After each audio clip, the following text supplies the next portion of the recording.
Oh shit, they got something going on.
Test.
You get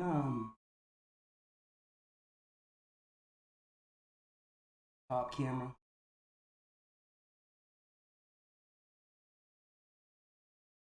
Second time the cops have been.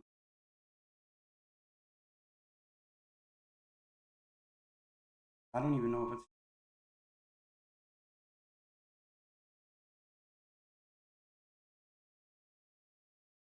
Can you get that? Can we get that in 100?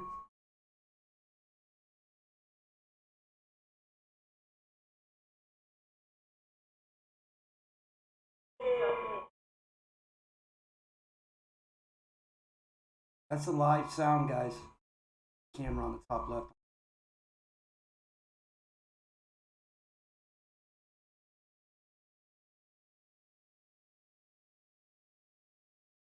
Yo, what up, Silent?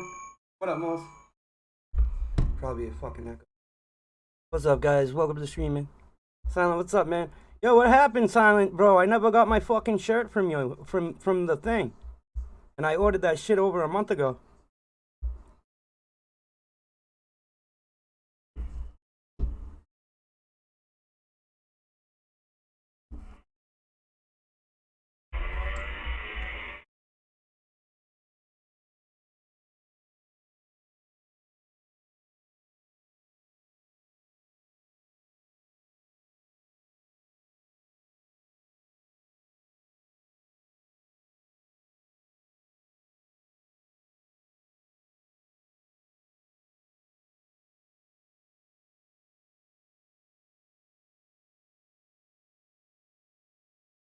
Yeah, I remember you're on your mom's account. I remember that. What's up, bro?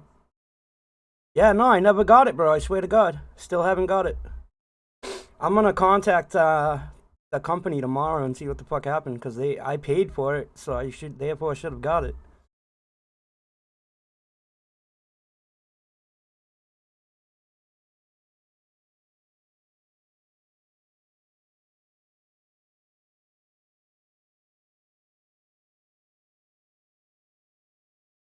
No, no, no, no, no. You won't pay me back. They're gonna pay me back. The company has to pay me back, not you. Not on you, bro.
some 32 Apache gunships that you see here going to the Baltics and Poland by the U.S.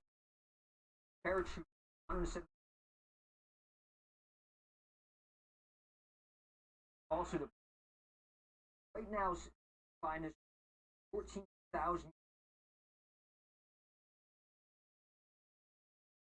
About 100,000.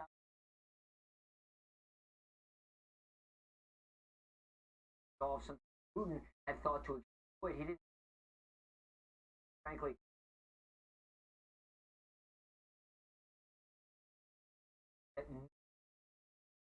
I mean, but today, anti-travel missiles here that has been applauded throughout the alliance and for Ukrainians here because we've been seeing the devastating impact of those javelins on the battlefield. Recall, John, back in 2014 when the Russians invaded Crimea and eastern Ukraine, Ukrainian forces were using RPGs and they were essentially bouncing off those tanks.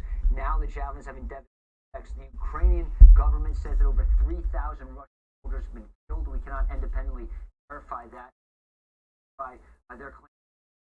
Dozens of personnel have been certainly a morale sap to Russian military who clearly had higher hopes. Intelligence, British say Russia is very behind on this. They thought they would be a lot farther. Not taking city, country. Now, just on here, not see panic on, not see lines anywhere. Buying lots of groups. First time we saw elves, saw not panic on people. However, very upset. So right now, John, tonight all is quiet. We've not seen any Russian forces here enter the city of Lviv. The nearest airstrike about 12 miles away. However, the mayor of this city posted on Facebook earlier. Russian air assault at an airport about an hour from here was put down, was destroyed. Dozens of Russian soldiers killed, a number fleeing to the forest. Remember, a lot of these Russian troops are conscripts, John, and many think that their morale is not very high. And if the Ukrainians and Russians are supposed to be one people, you got to imagine that a lot of these Russian soldiers are thinking twice about killing Ukrainians and certainly some of these attacks in civilian neighborhoods. So, John, that's all from here. And the Pentagon estimate was that about 150,000 Russian troops are involved in this invasion. If, in fact, 3,000 have already been killed, that's a 2% casualty rate. That is a very large number in just a few days of this. And in just a short time. Yeah. Yeah. Lucas Tomlinson. That's right, John. And yep. Go ahead, Lucas.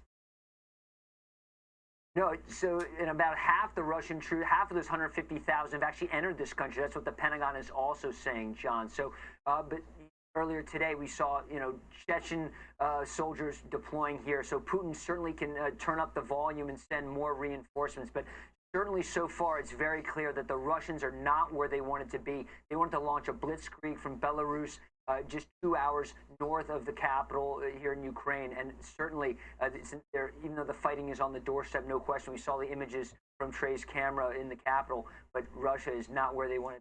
Ukrainians are putting up a fierce fight. In fact, the local brewery here, John, has stopped making beer and said they're making Molotov cocktails tonight. Just tells you something about the people here in Ukraine, John. And as you say, more of those Javelin anti-tank missiles are on the way. More Stinger anti-aircraft missiles are on the way. Things could get tough for the Russians days ahead. Tomlinson, live from Lviv, Ukraine. Lucas, thanks. Up next, the political fallout here at home from the Russian war against Ukraine.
Absolutely nothing. This Vladimir Putin wants to take over.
Guys, don't forget to drop a like, please.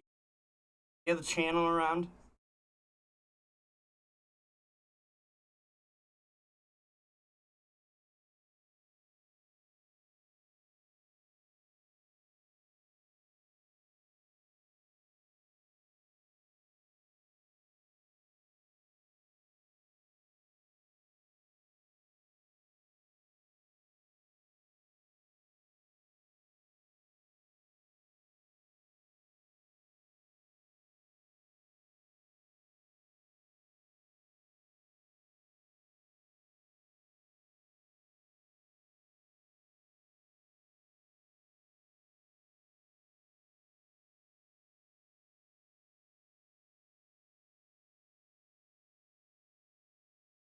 Drop a like, guys.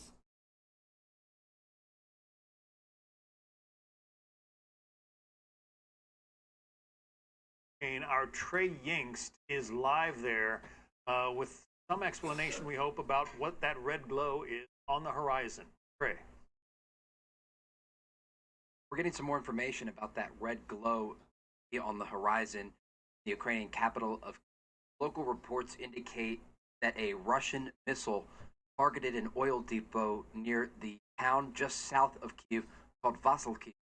Now, if this is confirmed and this is the fire that you are looking at, this would be a major catastrophic event for the environment here in the Ukrainian capital, as this massive fire has been burning now for about 45 minutes.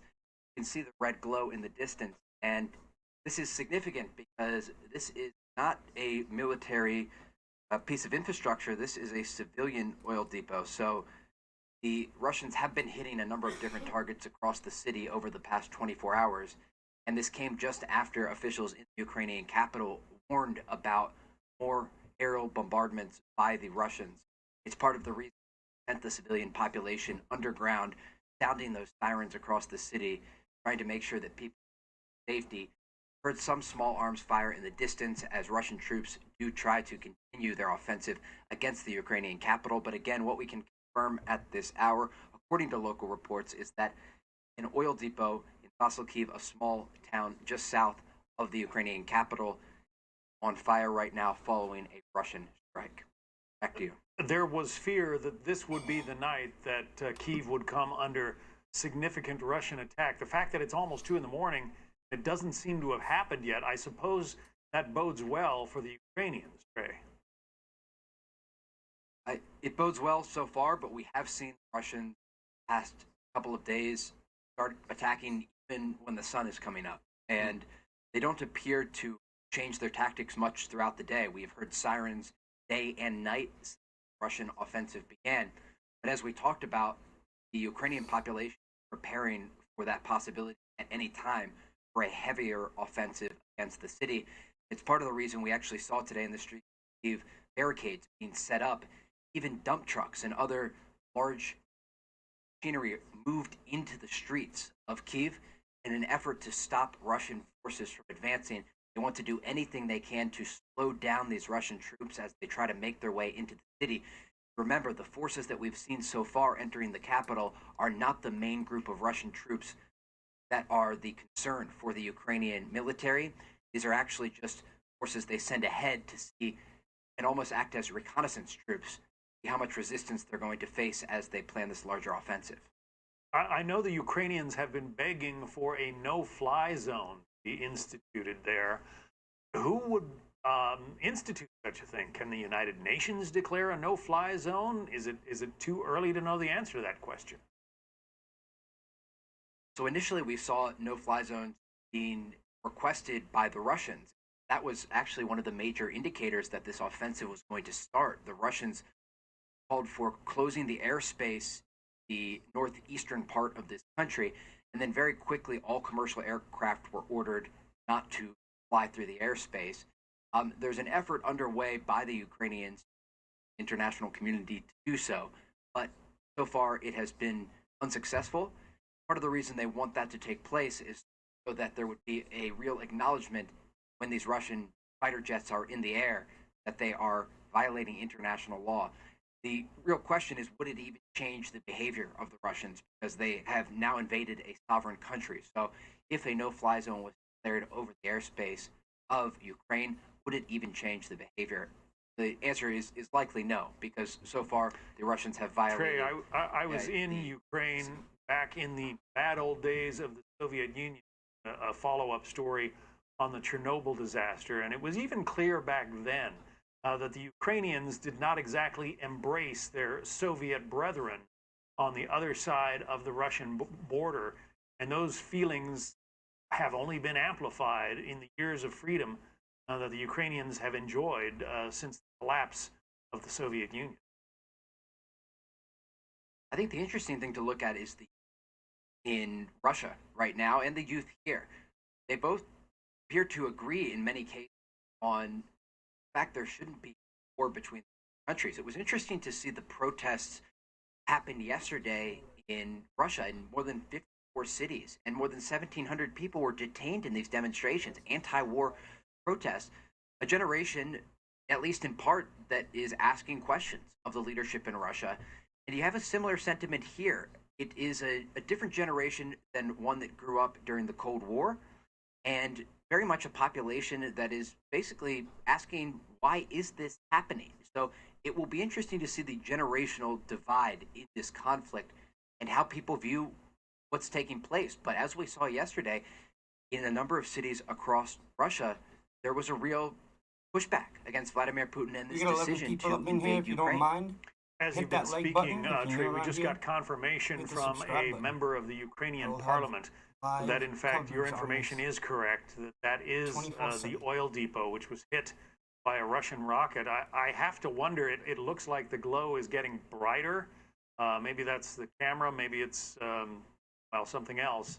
But it does seem like the fire is probably increasing in size. Is that your impression? It does seem to be getting brighter from our vantage point. And like we talked about before, a fire this large that you see from miles and miles away, an oil depot burning like this has some serious consequences for the population living around that area. We saw some local media reports indicating that officials were trying to evacuate people. But at this hour, just describing the city right now, it's quite eerie. A ghost town doesn't even really do it justice. There are no cars on the streets. There are no sounds. Very quiet. There are no people out. There is martial law in place and a curfew underway until Monday morning. And you can see there in the distance, the sky glowing from the aftermath of a Russian strike. And the next sound to pierce the air, when it and if it does happen, will likely be an air raid siren. hear it often since this offensive started, and the population here is prepared for the Russians to continue this activity. It reminds one of some of the horrible fires that have hit California. This fire is huge and intense, and it could be causing tremendous loss of life among the civilian population in that town, as you say, just south of Kyiv. Trey Yingst, you're doing terrific work. We thank you very much for your live reports, and we will check in with you again. I'm John Scott. Our live special coverage continues with an expanded edition of the Fox Report. That's at the top of the hour. Straight ahead.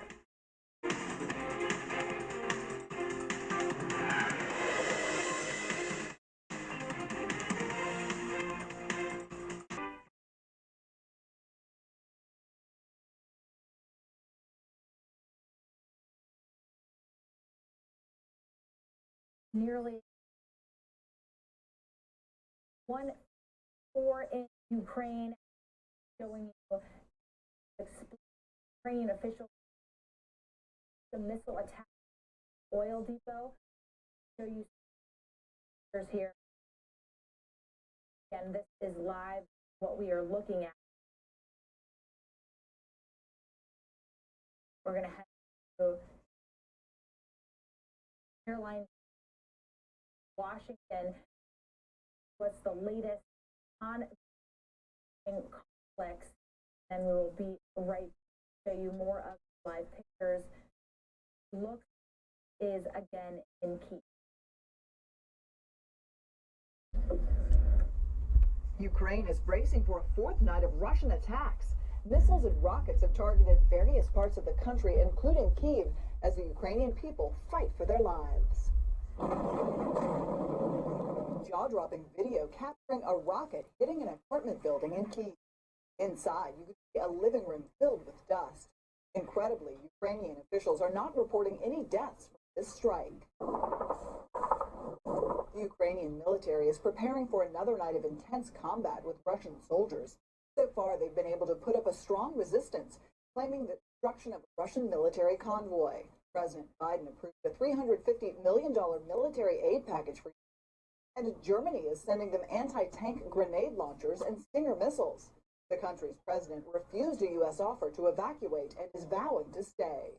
The anti-war coalition is working. Defensive weapons and equipment are arriving to Ukraine. We have almost unanimous support from the EU on cutting Russia from SWIFT. Russian state TV captured military troops on the move in eastern Ukraine. A senior U.S. defense official believes Moscow has become frustrated at the lack of momentum and believes the resistance they faced is greater than they were expecting. Vladimir Putin's background is in intelligence. This is an extraordinary intelligence failure on his part.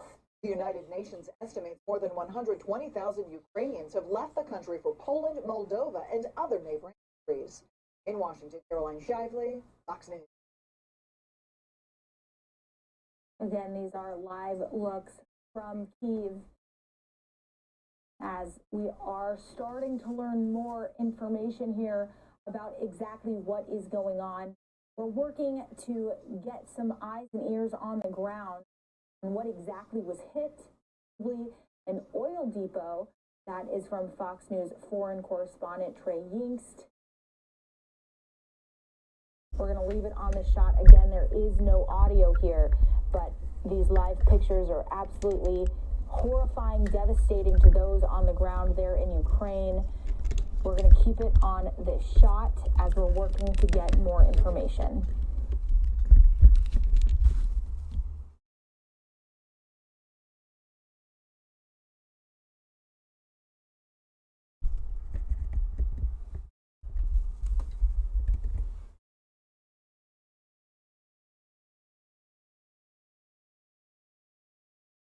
Invasion enters its fourth day.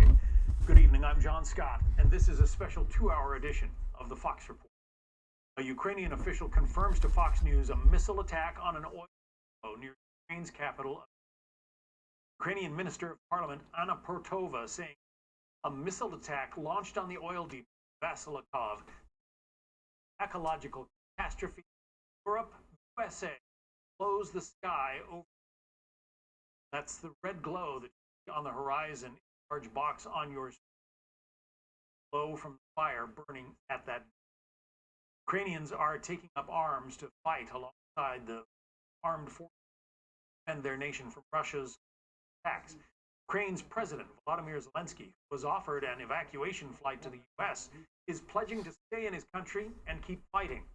Meantime, Russia continues to assault. UN officials say at least 150,000 Ukrainians have fled to neighboring countries, and more than 100,000 others are displaced. The United Nations estimates up to 4 million people might flee Ukraine if the situation continues to deteriorate. Meantime, some who remain in the country are hunkering down inside bomb shelters. Right now, again, we are ready to die for the sake of our freedom and independence and just to be Ukrainians. But maybe this time we can react faster. Maybe in the 21st century we became smarter. Yes, and we can prevent genocide. Our Fox team coverage continues with Trey Yingst live in Ukraine's capital city of Kyiv, where it is now 2 in the morning. Trey. So we are learning that orange glow on the horizon is due to a Russian missile attack that targeted an oil depot in a small city just south of Kyiv called Vasilkiv. This is significant because it shows the Russians are continuing their campaign against this city. We saw earlier today an apartment building that was hit by a Russian missile and small arms fire throughout the day. Just before this strike took place, causing the massive fire you see on the horizon there, officials here in Kyiv issued a special warning for civilians to get underground immediately. There were air raid sirens earlier in the night, and then they said that this was a strike based on specific intelligence. They knew something was going to happen, and it was why they were urging civilians to get underground immediately. At this hour, there are still people across the city trying to wait out continued Russian actions against the Ukrainian capital.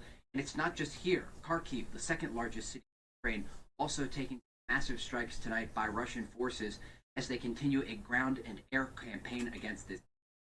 Russian President Putin showing no signs of pulling back, with U.S. defense officials that upwards of 50% of the 190,000 Russian troops who are on Ukraine's borders are currently participating in this operation.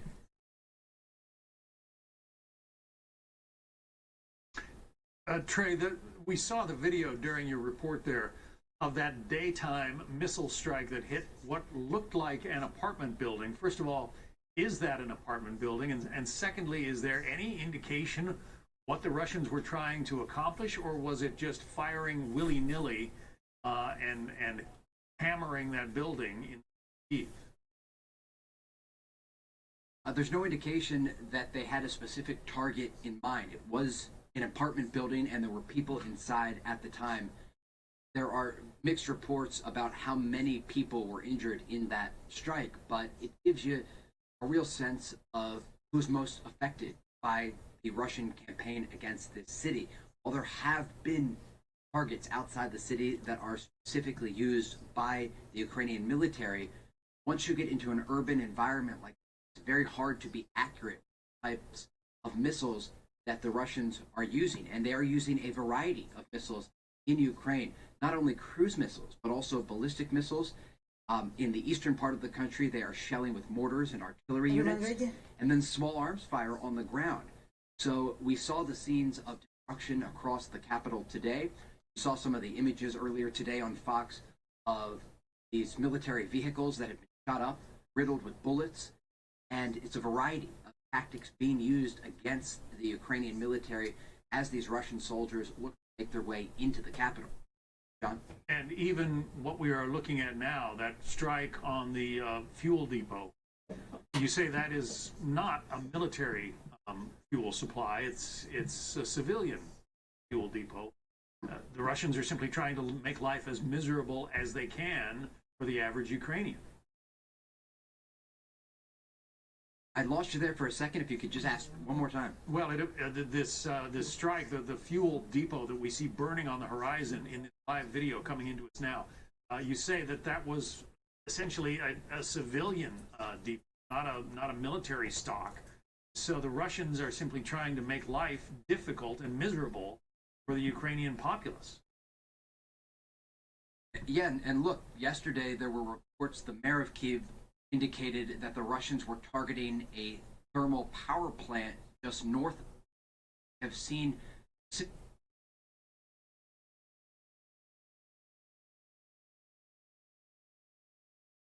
around this country that will cut off and choke off population centers. It's part of the strategy that we've seen so far by Russian forces after they entered this country to try to surround cities and then choke off the military and population.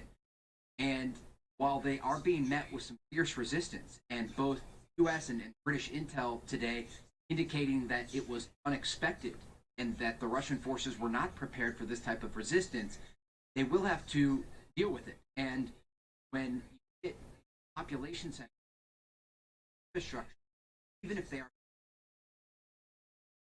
of the Ukraine, they will have to deal with the consequences of that.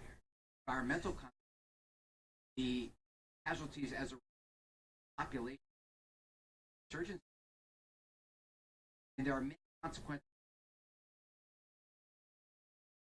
Permanent strikes where there are dying and where there is a sovereign country being invaded, and that's exactly what is happening right now with the Russian military invading all of Ukraine. It is the worst case nightmare scenario that so many talked about, not as the most likely possibility, but as the possibility that would cause the most civilian and casualties.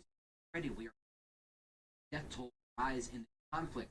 Both sides have not put out full numbers of how many people have died. In terms of the number of civilian casualties, it is currently at almost 200, but reports that we see indicate that number is likely much higher.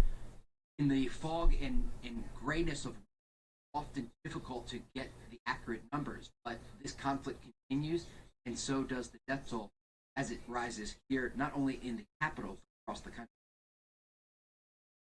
And you know, the indications are that Vladimir Putin underestimates either the resolve of the Ukrainians to fight or their ability to fight, or perhaps both. Absolutely, and I don't think when you look at this, you look at the analysis of this before the invasion took place, the conversation was focused solely on the military strength by their side. And when you look just at the military side, the Air Force, for example, Russians have an Air Force that is nearly 10 times the size of the Ukrainians, but yet they still have not been able to control completely the airspace over this country. There are multiple pieces of evidence that show the Ukrainians have been successful in shooting down Russian aircraft.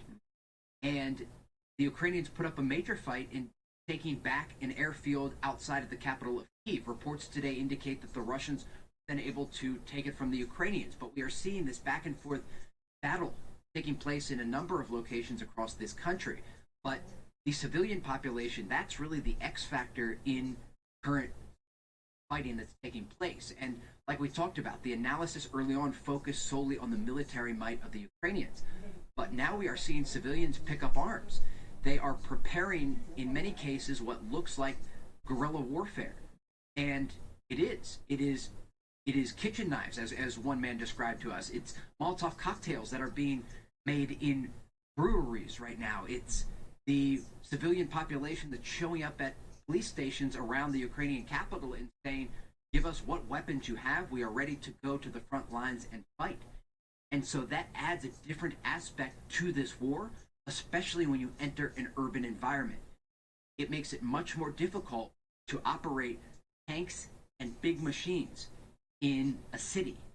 And when you are faced with a not only army that has pledged to fight, but also a civilian population that is pledging to launch insurgencies in any areas that are gained by the Russian forces, it's going to be extremely difficult for those troops when they make more of an advance on this city. A note for our viewers, on the left of your screen is the vantage point that Trey is able to see from the middle of Kyiv, the Ukrainian capital. That glow on the horizon is better defined by the video that we just got into the Fox newsroom. On the right of your screen, video of some kind of a civilian fuel depot south of Kyiv, which the Russians have nailed with a missile, and you can see the fire that is raging. Obviously, an intense fire, the kind of thing that can melt steel within a couple of 100 yards. But that is what is causing the glow that Trey sees from his position. Very intense fire burning now south of Kyiv. And again, is part of the Russian onslaught against Ukraine and the Ukrainian people. Trey, I read one report that the Ukrainians have asked their populace to run around and take down all road signs everywhere. They don't want the Russians, as they're invading, to essentially be able to look down at the map and say, oh, we're on Highway 81. Can you confirm that? Yes, there have been efforts by the civilian population in the Ukrainian capital to use Russian forces as they enter the city. And we've even seen them go as far as building barricades and move big cement blocks that even if they come down a main road that might be known to Russian forces, because it has an avenue, for example, that anyone who is moving through the capital would know about, they're basically going to try to force them onto side streets. That's going to make the battle far more difficult, and it will also make just navigating through this city of nearly 3 million people more difficult. The thing to note here is that when this population started to come together to respond, people fell into roles that they felt they could do best. You see people in the streets picking up weapons who are able-bodied and ready to fight. But we also saw people today who were handing out food and supplies to troops who were guarding government buildings. To me, that was a real indicator that people are just trying to help out where they can. For some, it is simply just enough to go to a neighbor and check on them and say, are you okay? Do you need anything? For others, they want to pick up arms and go to the front lines. It's been interesting to watch how this population has fallen into place, and everyone has sort of assumed a role. Those who can help are helping. Those who can't are trying to take family members, young children, and pets underground. And others are waiting for what the coming hours and days will bring. And as the Ukrainians are, taking care of one another, feeding one another, I believe it was your reporting I heard earlier today that suggested the Russians having some trouble with their supply line. There are complaints of their troops of food shortages, ammunition, that kind of thing. Absolutely. Think about when you have a convoy of going hundreds of miles. They need, like food, they need fuel. And we've seen multiple of Russian soldiers who entered this country from the north or from the northeast, getting stranded somewhere because they ran out of fuel. They are not having the resources that they had when they were staging along the border in the southwestern part of Russia, or even when they were neighboring Belarus. And so now they are, many of them, deep into this country. They are on their own. And it's part of the reason we have heard reports of the morale being so low among Russian troops as they continue this offensive. And also part of the reason that you see this increase in the number of Russian forces who are participating in this. In the early hours of this offensive, the numbers focused on about a third of the forces who had been staging along the Ukrainian border. Now, according to U.S. defense officials, that number is up to 50%. And all analysis indicates it will rise because they are not making the progress that early on they were expected to make. And a lot of that has to do with the resistance that they have faced from the Ukrainian forces, civilians. My own son served as a logistician for the U.S. Army in Afghanistan, and it is a tremendous challenge to move around a country like Ukraine, the kind of materials that you need to wage war, and the Russians clearly are having a problem with it. Trey, we're going to say goodbye. Anything else that you wanted to bring us before we go on? I would just tell you about the Ukrainian people.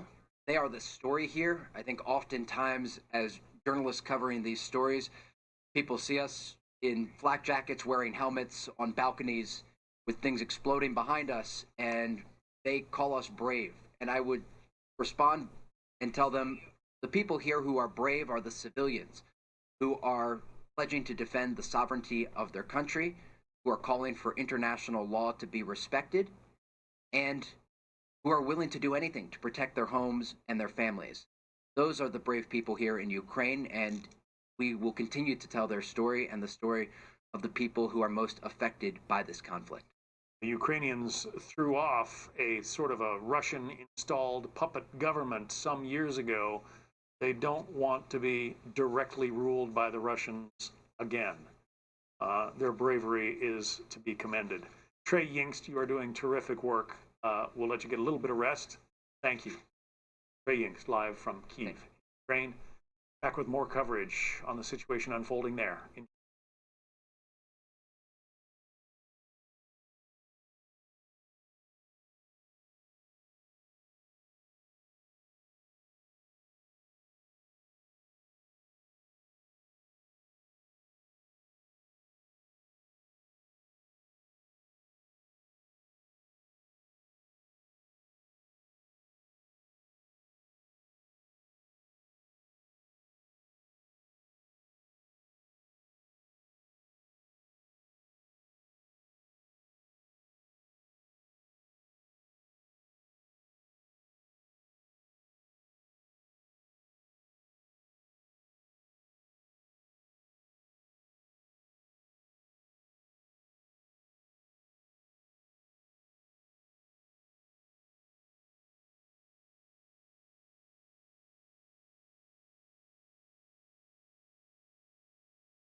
Fox News Alert. We just heard from Trey Yingst in Kyiv, the Ukrainian capital.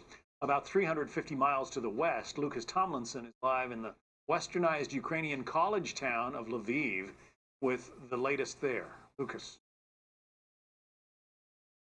Well, John, normally this city would be busting with these college students packing the restaurants and bars, but tonight it is quiet because of a curfew put in place.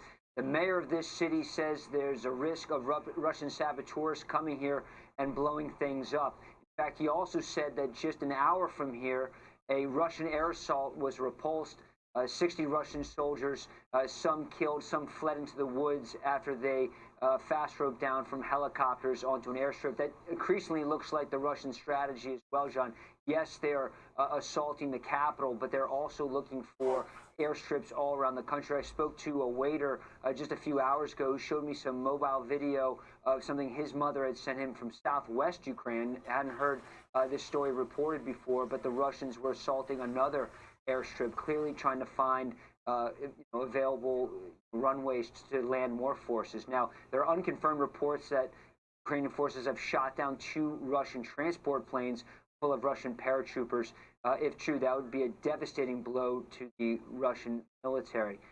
John, we heard about it earlier, but Western intelligence thinks that the Russians have underestimated the will of the Ukrainians to fight and perhaps overestimated their own capabilities. A lot was said about this missile barrage. Some 200 missiles have been fired in this country, many Iskander short-range ballistic missiles, others cruise missiles. And it should be noted, John, speaking of that missile that hit the apartment building, the Russians don't use the same GPS system, the same U.S. military constellation space that we do. That blue dot on your iPhone is courtesy of the U.S. military. The Russians don't use that. So when you see some of these errant strikes, it does make you wonder. Just like some people have knocked the Russian vaccine, some people think that, while Russia certainly made gains over, the last few years, and certainly look how they've improved since their invasion of Georgia in 2008. They used about half the number of troops they've used for this invasion. And back then they had communication problems, a lot of friendly fire instances. However, certainly a different ballgame. In the lead-in to this invasion, we kept seeing T-72 tanks, T-80s, all these armored personnel carriers, these new flamethrower vehicles. And certainly the Russians were, putting that out. And the Russian propaganda machine was going, high speed. However, we've seen a lot of resistance. We've seen the people rise up, certainly in the weapons. We've also seen the humanitarian catastrophe, people saying goodbye to young children, in some cases, young fathers having to give up their children because they can't leave the country. Part of the decree by President Zelensky was that all military-age males 18 to 60 cannot leave the country. So there's stories of men entrusting their children, their young children, to strangers to carry them across the border. So certainly lives are being upended, lives that will never be the same, not only just with the death toll and the destruction, but just this humanitarian crisis. And here in Western Ukraine, about 6 hours west from the capital, we're seeing thousands pour through not just this city, but in the surrounding areas, trying to get to really the safe zone, which is Poland, which is where about 5,000 U.S. troops showed up. Obviously a NATO ally, and it's just devastating. You are, among other things, besides being an excellent reporter, you are a U.S. Navy veteran. We know that 1,000 or so Stinger missiles, perhaps more than that, are on their way to join the battle on the Ukrainian side, brought through Poland from the Dutch and even from the Germans. What is that going to do? Just give us your assessment of what that will do for the Ukrainians to have those Stingers available. John, it's a potential game changer. We've already seen evidence that those Stingers are already having a devastating impact. A number had arrived from the Baltic nations. They were quick to supply those U.S.-made portable shoulder anti-aircraft missiles. The modern Stinger, even though it's been around for decades now, goes over Mach 2, John. So if you're a Russian helicopter gunship, like a Mi-24 Hind gunship, cruising along, fully fueled and heavily weighted with, soldiers and weaponry, they're not going Mach 2. So that missile could have a potential devastating effect. You've got, ground troops hiding in the forest. And certainly you saw that in Afghanistan in the 80s. Think about the U.S. supplied Stingers, what they did to Soviet forces in Afghanistan, helped turn the tide. Some people think helped end the Soviet Union back in or the early 90s. So the stingers are going to have a potentially deadly effect. We've seen it already on the battlefield. I believe Trey mentioned this, but there was an airfield outside the capital that the Russians tried to assault with airborne forces. 6 to 7 helicopters were reportedly shot down, John. Dozens of Russian soldiers killed. A number were taken captive. In fact, the Ukrainian military is saying they've captured 200 Russian soldiers. Many of these kids are conscripts, John. They barely shave. They have iPhones in their pockets. They have TikTok. There's even some reports that they're going on Tinder, and Western intelligence are on there trying to get secrets out of these kids. We can talk about Ukrainians and Russians.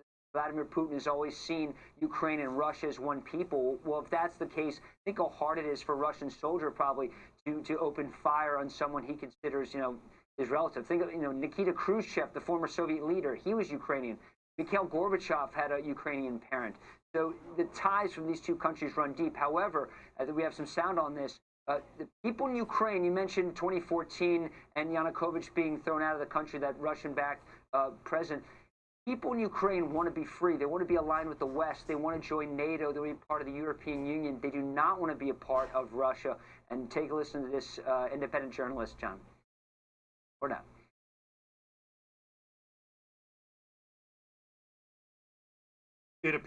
I think Putin really doesn't understand Ukraine. He has his idea of Ukraine, which is flawed from the historical point of view, but he also doesn't understand the contemporary Ukraine, and especially the extent to which Ukraine has changed since 2014, when Russian aggression began. So while Putin thinks these are one people, clearly the people here on the ground in Ukraine, remember this is a country the size of Texas with a population greater than California. 150 Russian troops are going to have a hard time occupying a country with 44 million, John. We've heard too many stories of resistance. We're seeing it now with these Molotov cocktails and citizens rising up, John. Lucas Tomlinson, live in Lviv, the western part of Ukraine. Thanks, Lucas. Well, the U.S. and European Commission agree to sanction Russia for its war on Ukraine by expelling some of its banks from the SWIFT global financial messaging system and restricting Russia's central bank. White House correspondent Jackie Heinrich live on the North Lawn with more on that. Jackie. Good evening to you, John. With this announcement, the U.S. and its allies have now targeted all 10 of Russia's largest financial institutions, and that comprises about 80% of the country's banking sector. It also has restricted the central bank from deploying its international reserves in a way that might undermine or circumvent the impact of these sanctions, ensuring, in effect, that the ruble falls even further, that inflation spikes, and the central bank will be left defenseless. It is a more limited deployment of the so-called nuclear option, removing select banks from SWIFT, but the statement does end with a warning that the allies are prepared to take even further measures than what was announced today. And it is, by the way, the answer that Ukrainian President Vladimir Zelensky had been pleading for as recently as just this morning. We have this important victory. There is a fair decision to cut Russia off the international payment system. It means billions and billions of losses for Russia. It's a concrete price for its treacherous invasion of Ukraine. In addition to blocking these banks from SWIFT, the U.S., EU, and other NATO countries are launching a transatlantic task force to hunt down, freeze, and seize physical assets of these sanctioned Russian companies and oligarchs, going after their jets, their yachts, their cars, their luxury homes. A senior administration official says we have already seen the impacts of this transatlantic partnership as recently as yesterday, when the French government seized a cargo ship owned by a sanctioned Russian bank. And finally, they also announced a new effort to limit the sale of citizenship, so-called golden passports that allow Russians to become citizens in other countries and use their financial systems, circumventing the sanctions. Now the U.S. is closely watching how countries aligned with Russia respond. It also will give us an indication of how much China is prepared to support Russia in this endeavor. We have heard, of course, that China would be there to bank them. China would be there to prop up their energy sector. The White House says so far there is no indication that China is coming to Russia's rescue. A senior administration official saying that, quote, China tends to respect the force of U.S. sanctions. Now, we should mention this batch of sanctions that came out blocking Russia from SWIFT, it does not explicitly target the energy sector. And a senior administration official said that when you de-SWIFT a bank, there tends not to be a carve-out for the product type. So they're going very closely, purposely, institution by institution to maximize, they say, the impacts on Russia and minimize the impacts on other countries. But clear with that announcement that the administration and its allies are trying to avoid impacts to the energy sector, John. Jackie Heinrich, live at the White House for us tonight. Jackie, thank you. I want to bring in Congressman Pat Fallon, Republican from Texas, a member of the Armed Services. Congressman, the Vice President, Kamala Harris, said sanctions were going to prevent Vladimir Putin from invading Ukraine. What happened? Well, that's interesting that, John, that Kamala Harris would say that, because Joe Biden didn't delineate and what the sanctions would be if he did invade the Ukraine. I think what we should have done, Biden made a lot of mistakes, one of which was we signed on to a letter back in November encouraging him and urging him to send much more lethal aid to the Ukrainians back then, and he dragged his feet, and we don't know why. And I also wanted him to be very explicit with the sanctions that he would impose on the Ukraine, because maybe, or I'm sorry, on Russia, because maybe that would have acted as a deterrent, but he refused to do that. So now, once again, John, we see that the president's being reactive instead of showing real leadership, being proactive. So what kind of armaments would you like to see the United States deliver to the Ukrainians at this time? John, I'd like to have a great deal of asymmetrical lethal aid, sniper rifles, plastic explosives, anti-tank mines, javelins, which is an anti-tank missile, essentially. We talked about the Stingers earlier, even the harpoons to take out ships. We need, and you know what they need? They don't need to evac their president. As he said, they need more ammo. The Polish border, obviously, right there against Ukraine, and Poland is a NATO member. It should be relatively easy and quick for the United States and other NATO nations to start delivering that kind of equipment, would it not? Yes, John, and we should be doing it again. We should have been doing it months ago. But there are 4 NATO allies that border the Ukraine: Hungary, Slovakia, Romania, and Poland. We should do it because this is Vladimir Putin clearly resents the verdict of the Cold War. He's living in the past, and that ship has sailed.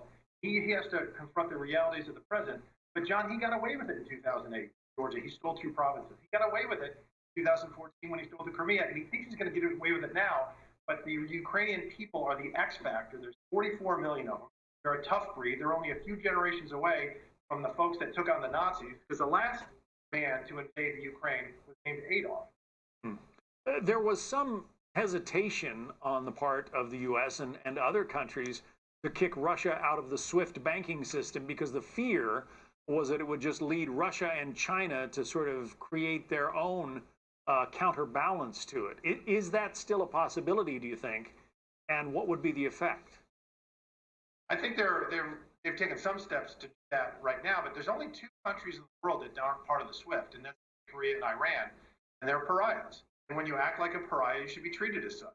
And this is an economic siege, John. And Vladimir Putin, who's going to blink first?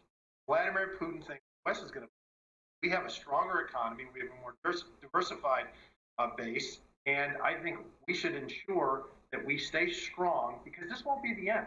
This has a lot of parallels to what happened in Central Europe under the Nazis last century. We have to ensure that we stop him this time and draw a line in the sand and say absolutely no more.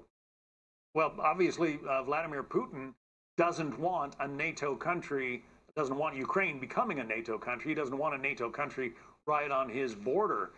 But there's more to it than that, isn't there?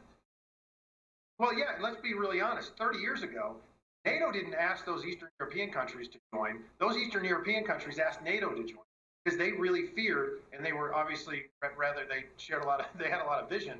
They shared a resurgent Russia. In Estonia, Latvia, Lithuania, one of the reasons we're not talking about 150,000 Russian troops on their border, John, is because they are part of NATO. We have an Article 5 provision that says an attack on one is an attack on all. And no person in the world, John, unites NATO more than Vladimir Putin. It is fascinating to see how he thought he was going to make quick work of this Ukraine invasion, and it doesn't seem to be going the way he thought it was going to go. We'll see what the coming days bring. Congressman Pat Fallon, Republican of Texas, thank you. Thanks, John. Well, the message from Americans to Ukraine is clear. We stand with you against this Russian invasion. And perhaps nowhere in the U.S. is that message louder than in little Ukraine, in New York City's East Village. That's where Alexis McAdams, live outside a Ukrainian restaurant right now. Alexis.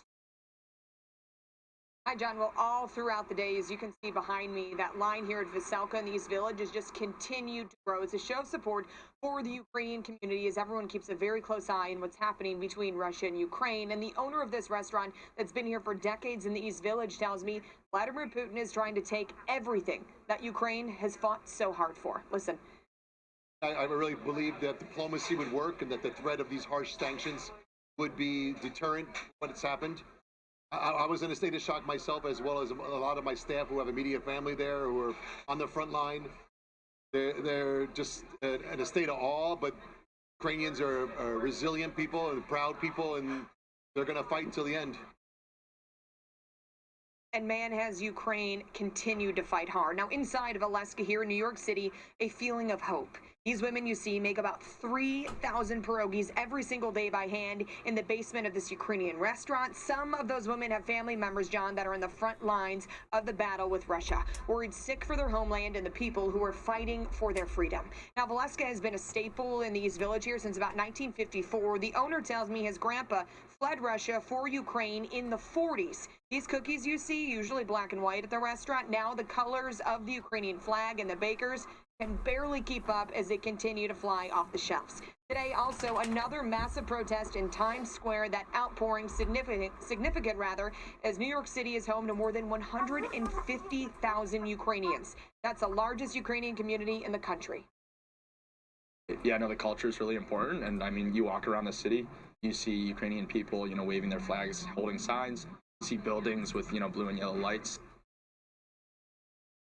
And this restaurant here in East Village is always pretty popular and pretty busy on the weekends, but he's not had a boost in business like this in quite a long time. That line behind me just continues to grow. Still tonight here in New York City, as we keep a very close eye on protests that will continue across the country this weekend as people try to show their support for Ukraine. John?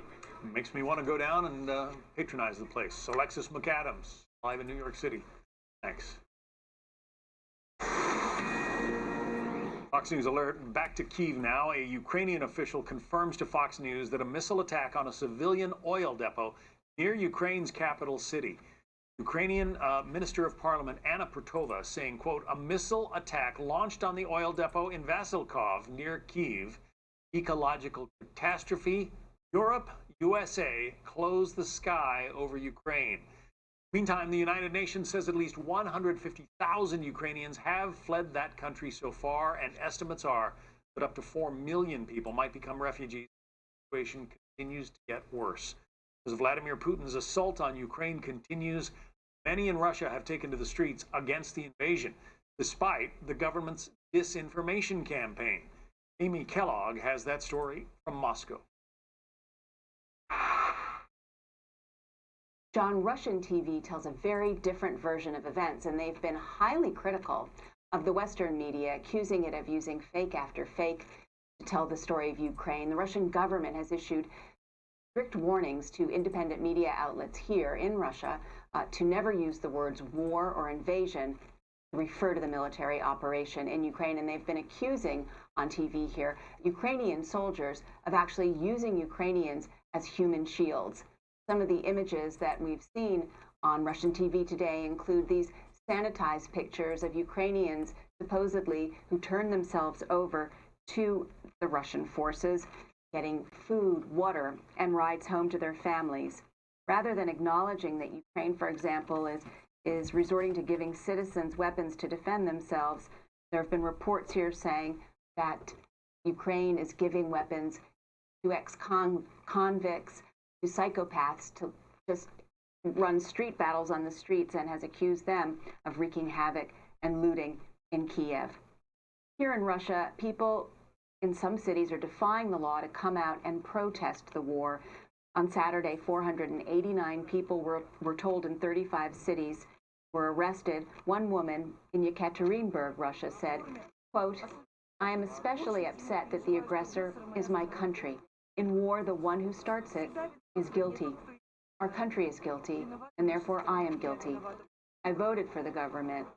I didn't actually vote for Putin, but that doesn't matter. There's nothing I can do. At least I want to express my opposition to the war." We have also seen, John, a number of high-profile people, celebrities here, writers, actors, film producers coming out and expressing their opposition to the war. It's not clear what sort of repercussions they will face. It's also not clear how far that movement will go at this point. John. Amy Kellogg from Moscow. Thanks, Amy. So how will the war in Ukraine impact President Biden as he delivers the State of the Union address on Tuesday? Philip Wegman, White House reporter at Real Clear Politics, joins us next.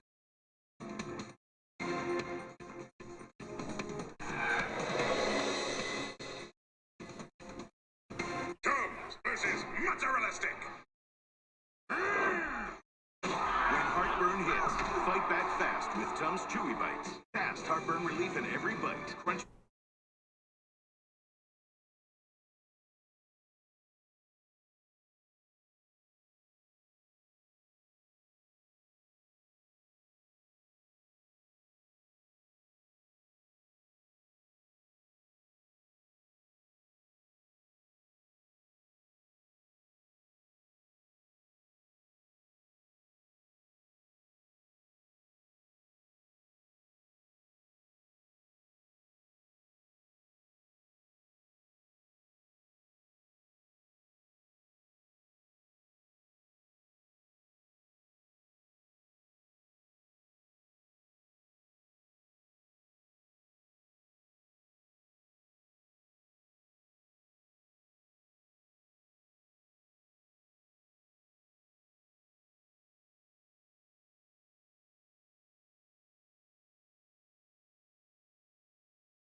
Channels and now even banks have tried canceling myself and my pillow. Well, during these times, your support has meant everything to us. My employees and I want to personally thank each and every one of you by passing the savings directly onto you. For a limited time, you can get my brand new product, My Slippers, for 50% off. That's the lowest price ever. And remember, My Slippers come with an exclusive 4-layer design. These layers combine to give you amazing comfort and support and help reduce stress on your feet. And with the durable indoor-outdoor sole, you can wear My Slippers anytime, anywhere. I personally guarantee these will be the most comfortable slippers you'll ever own. So go to mypillow.com now and use the promo code on your screen or call the 1-800 number below. Get My Slippers for 50% off, the lowest price in history. Promo code and if Mike you do it right now, I'm going to 395. include a free gift with your purchase. Thank you and God bless. The promo code is Mike395. My pillow go. What's that?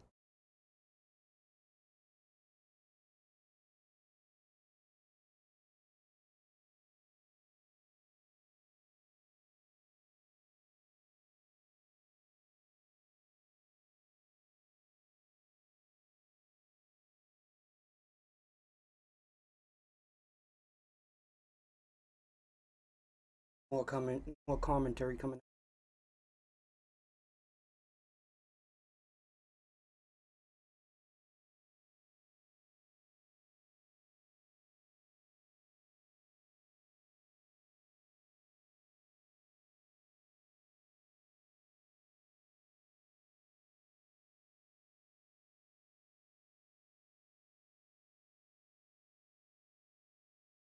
much.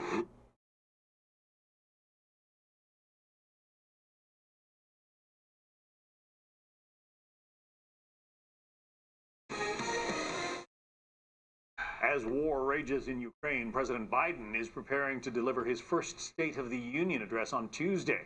So what's the political fallout for the president over the Russian invasion, and what does he need to say to the American people who are already worn down by the pandemic, inflation, and the prospect that the war will continue to drive energy prices even higher? Bring in Philip Wegman, White House reporter at Real Clear Politics. It was in the Obama administration, in which the current president served, of course, as vice president, that the phrase "never let a good crisis go to waste" sort of entered the public lexicon. What do you expect President Biden is going to say regarding the current Russian invasion when he addresses the nation on? I think that White House speechwriters are probably working through not just their first, second, third, I think multiple drafts, because things are changing, because the situation is evolving. But one thing is certain, President Biden is going to get at least one standing bipartisan ovation when he salutes the heroism of Exploring Ukrainian President Zelensky with and Brendan Ukrainian people. and that's Shy. well What's up, deserved. man? And Welcome to he the can stream. also, get high marks when he talks about how the United States Cam led 2 the at rest of the the world in bottom. They're responding trying to take out the Russian aggression. Cctv. But on the domestic front, though, the president is still going to have to explain a number of different challenges, whether it's You mean Cam 8? inflation, the economy, Oh, or Cam 2. standing Oh, on the yeah. world stage. So That's I would Cam expect 7, him to do, actually. two things 1, in 2, 3, particular. 4, The 5, first 6. is I expect President Biden's going to be honest about Yeah, I know, how 7, the 8. situation in Ukraine is making some 1, of these 2, existing challenges 3, more 4, 5, difficult. For 6. instance, Yeah, that's Cam 7. the pain that consumers But thanks, man. Drop a pay like, at hit the pump. subscribe button. The other thing, though, is I think he is going to make certain that his Supreme Court nominee, Cam 4 and historic Cam 8.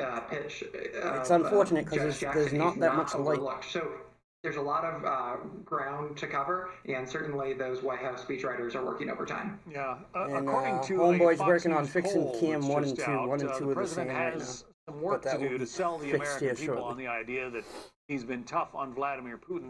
That Fox News Say a poll prayer says, for Ukraine, when guys. asked whether the president has been too tough, only 8% say he's been too tough on Russia. Not tough enough, 56%. In polling, that's a super majority. 29% say about right.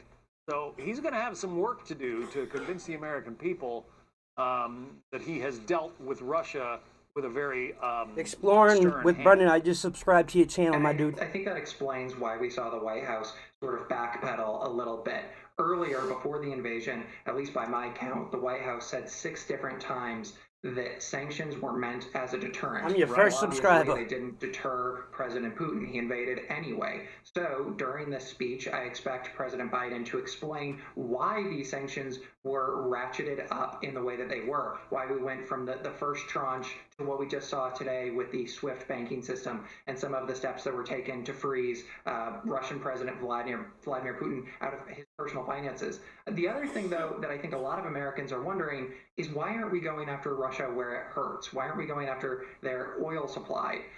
These are fair areas of criticism because remember, during the campaign, Biden was pointing back to his experience as vice president, to his experience in Congress, and promising the American people that he knew how to deal with Russia, that he was going to be much tougher on Putin than his predecessor. So if there was ever a time to explain what he's done and to explain how he sees the situation, it's now. Right. And No problem, bro. I know how it is to just start your YouTube channel. Took me a long time. To keep gas prices from spiking in this country. Well, one of the things he did on his first day in office was to kill the Keystone Pipeline. Right now, according to the U.S. Energy Information Department, we import about 595,000 barrels of oil from Russia. If we had the Keystone Pipeline underway, we would net about 830,000 barrels from that pipeline, more than we're bringing in from Russia. It seems like killing Keystone is something that enabled Vladimir Putin's adventurism here. And Republicans are not going to let Biden forget that. They are going to continue to hammer home the argument about energy independence, about drilling domestically. Certainly, the White House has their response, which is that they don't think that some of these domestic oil producers are doing enough with what they've been given. But, you know, the president knows that his poll numbers are in the balance here. The White House understands that foreign policy absolutely affects the way the American people see him. I mean, you know, before the last time Biden spoke to Congress in April of 2021, he had a 53% approval rating in the Real Clear Politics average. That's dropped to about 41% ahead of his big speech on Tuesday. And obviously the economy and the pandemic, that's a big part of that. But where we saw the floor sort of go under was in September with the chaotic withdrawal from Afghanistan. Yeah. All right. Philip Wegman, White House reporter at Real Clear Politics. Thank you, and we'll see what he has to say on Tuesday.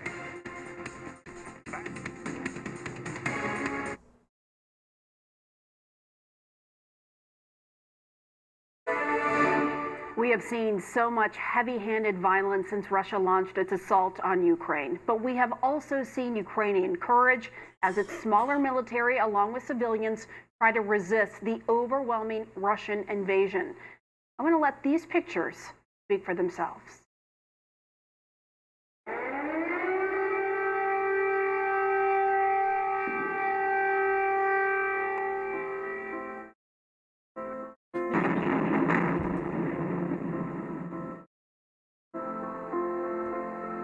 I know that, buddy. I know that. The world has seen that Ukrainians are powerful. Ukrainians are courageous. They're on their native land, and they're never going to give up to anyone. They will never betray it.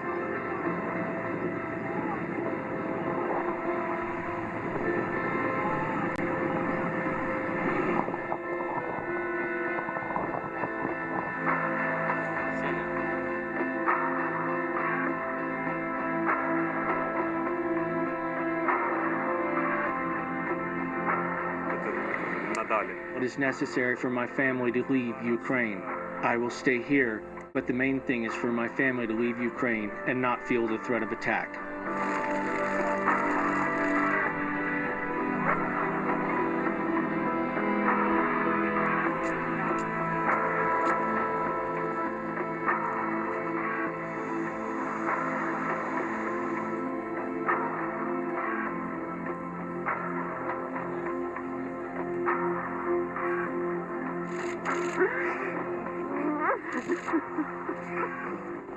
We have a missiles attack, very loud blast, and absolutely disastrous picture around the Kyiv in the 21st century in the middle of Europe.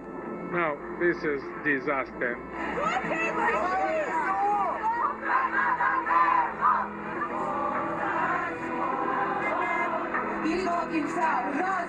I think Europe should help us and the whole world should help us. We should not be left alone with this.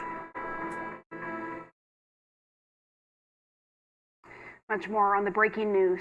Explosions lighting up the night sky in Kyiv, plus the White House and its allies make a critical move against Russian banks. Stay with CNN.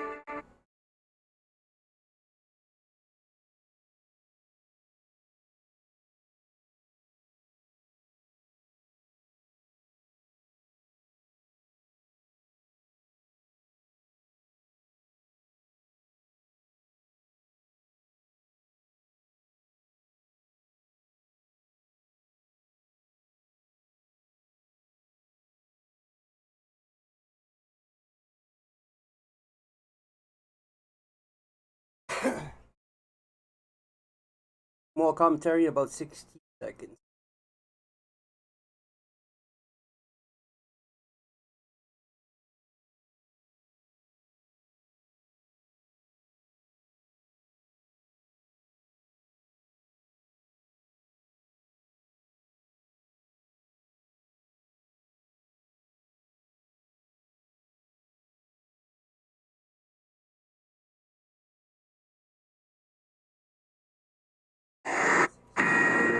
We continue our coverage now of Russia's invasion of Ukraine. Trey Yingst live in Kyiv with the latest there. Trey.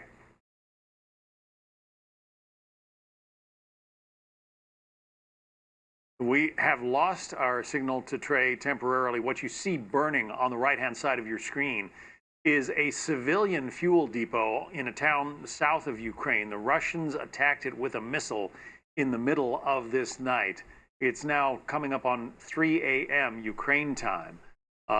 Trey has been seeing the glow from where he is at his vantage point in Kyiv, the capital city of Ukraine.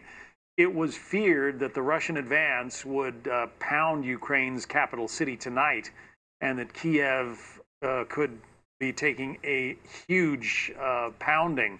So far, at least to my knowledge, that has not materialized. Trey has said that there have been scout teams, reconnaissance forces sent into Ukraine, sent into Kyiv, I should say, but the bulk of the Russian military remains outside of town. And so far, that is good news for the Ukrainians, who've been doing a very spectacular job, outgunned and outmanned, but they are defending their homeland. That's how Fox reports this Saturday, February 26th. I'm John Scott, One Nation with Brian Kilmeade. Nicorette knows quitting smoking is freaking hard. You get advice like, just stop, go for a run, go for 10 runs, run a marathon. Instead, start small with Nicorette, which can lead to something big. Start stopping with Nicorette. Smart news. I was only watching news I agreed with. I was only getting news from social media. Now, I use smart news. It has news from all sides. I trust Smart News. Download Smart News for free today. Hello, I'm Mike Lindell. Retailers, shopping channels, and now even banks have tried canceling myself and my pillow. Well, during these times, your support has meant everything to us.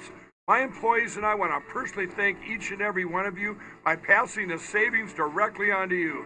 For a limited time, you can get my brand new product, My Slippers, for 50% off. That's the lowest price ever.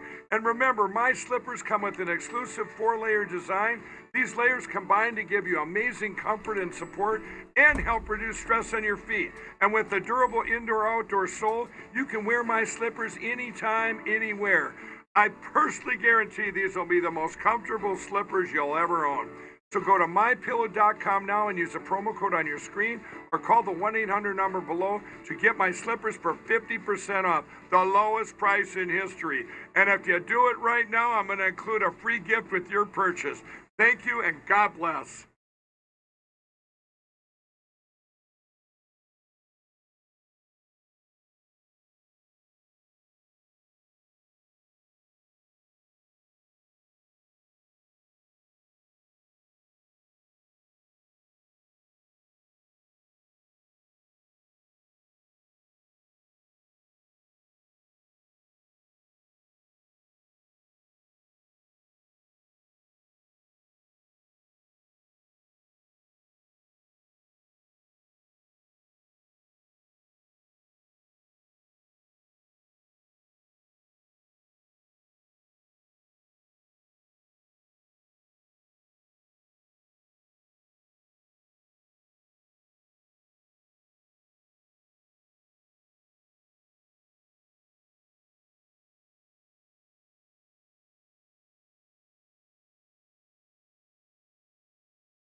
some of the horrific images over the last few days. Hi, everyone. I'm Brian Kilmeade, and this is One Nation. Let's get right to what matters most, the war in Ukraine. All right, just in right now, we're getting reports of a missile strike at an oil depot in the capital of Kyiv. Now, we're watching that closely. We'll have an update for you in a matter of moments. We have a reporter there. Kyiv, the city capital of, obviously, of Ukraine, that survived 3 nights of Russian bombardment, is experiencing their worst Russian onslaught to date. Right now, the capital completely dark, but civilians and reporters were told to shut off the lights, getting off the streets into the shelters as Ukrainians defend the capital from a Russian invasion, and they've been doing great so far. Now, with both citizens and soldiers taking up arms against the Kremlin's deadly fight. Sirens are heard in the Ukrainian capital as residents brace for more airstrikes. Meanwhile, battle details are scant at this hour. It's suffice to say that the Russians' war plan is facing stiff resistance everywhere. And help is on the way, with Germany confirming today it's sending anti-tank missiles to Ukraine, while also giving Estonia permission to send weapons of their own. This is big news. Poland also sending ammunition by land as the fight rages. Thousands of people are taking to the streets in the cities across the globe to protest Russia's illegal invasion of Ukraine. And now, some major international airlines are blocking flights over Ukrainian airspace. An example of how the world is responding far and wide, both Poland and Sweden have refused to play their qualifying World Cup games in Russia. Doesn't matter if they get in or not.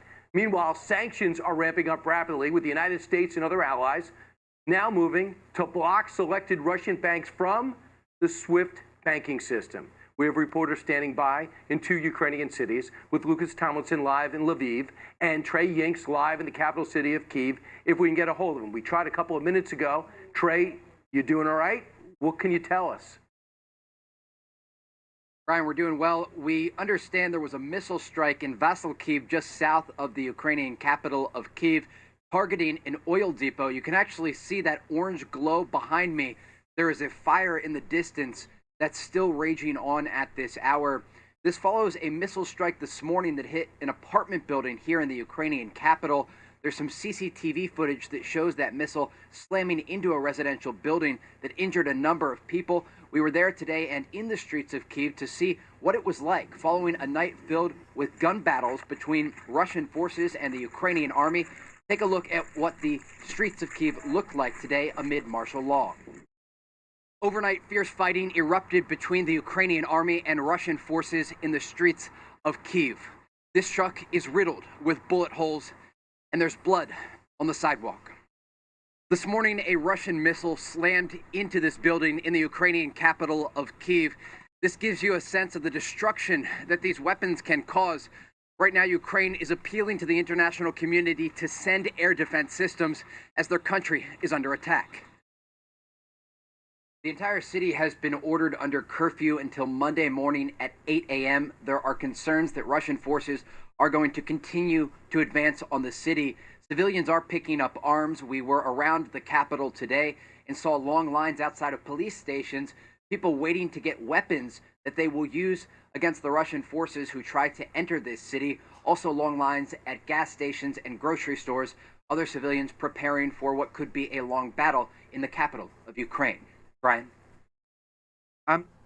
Would you say that this is the heaviest shelling that you've experienced over the last 3 days?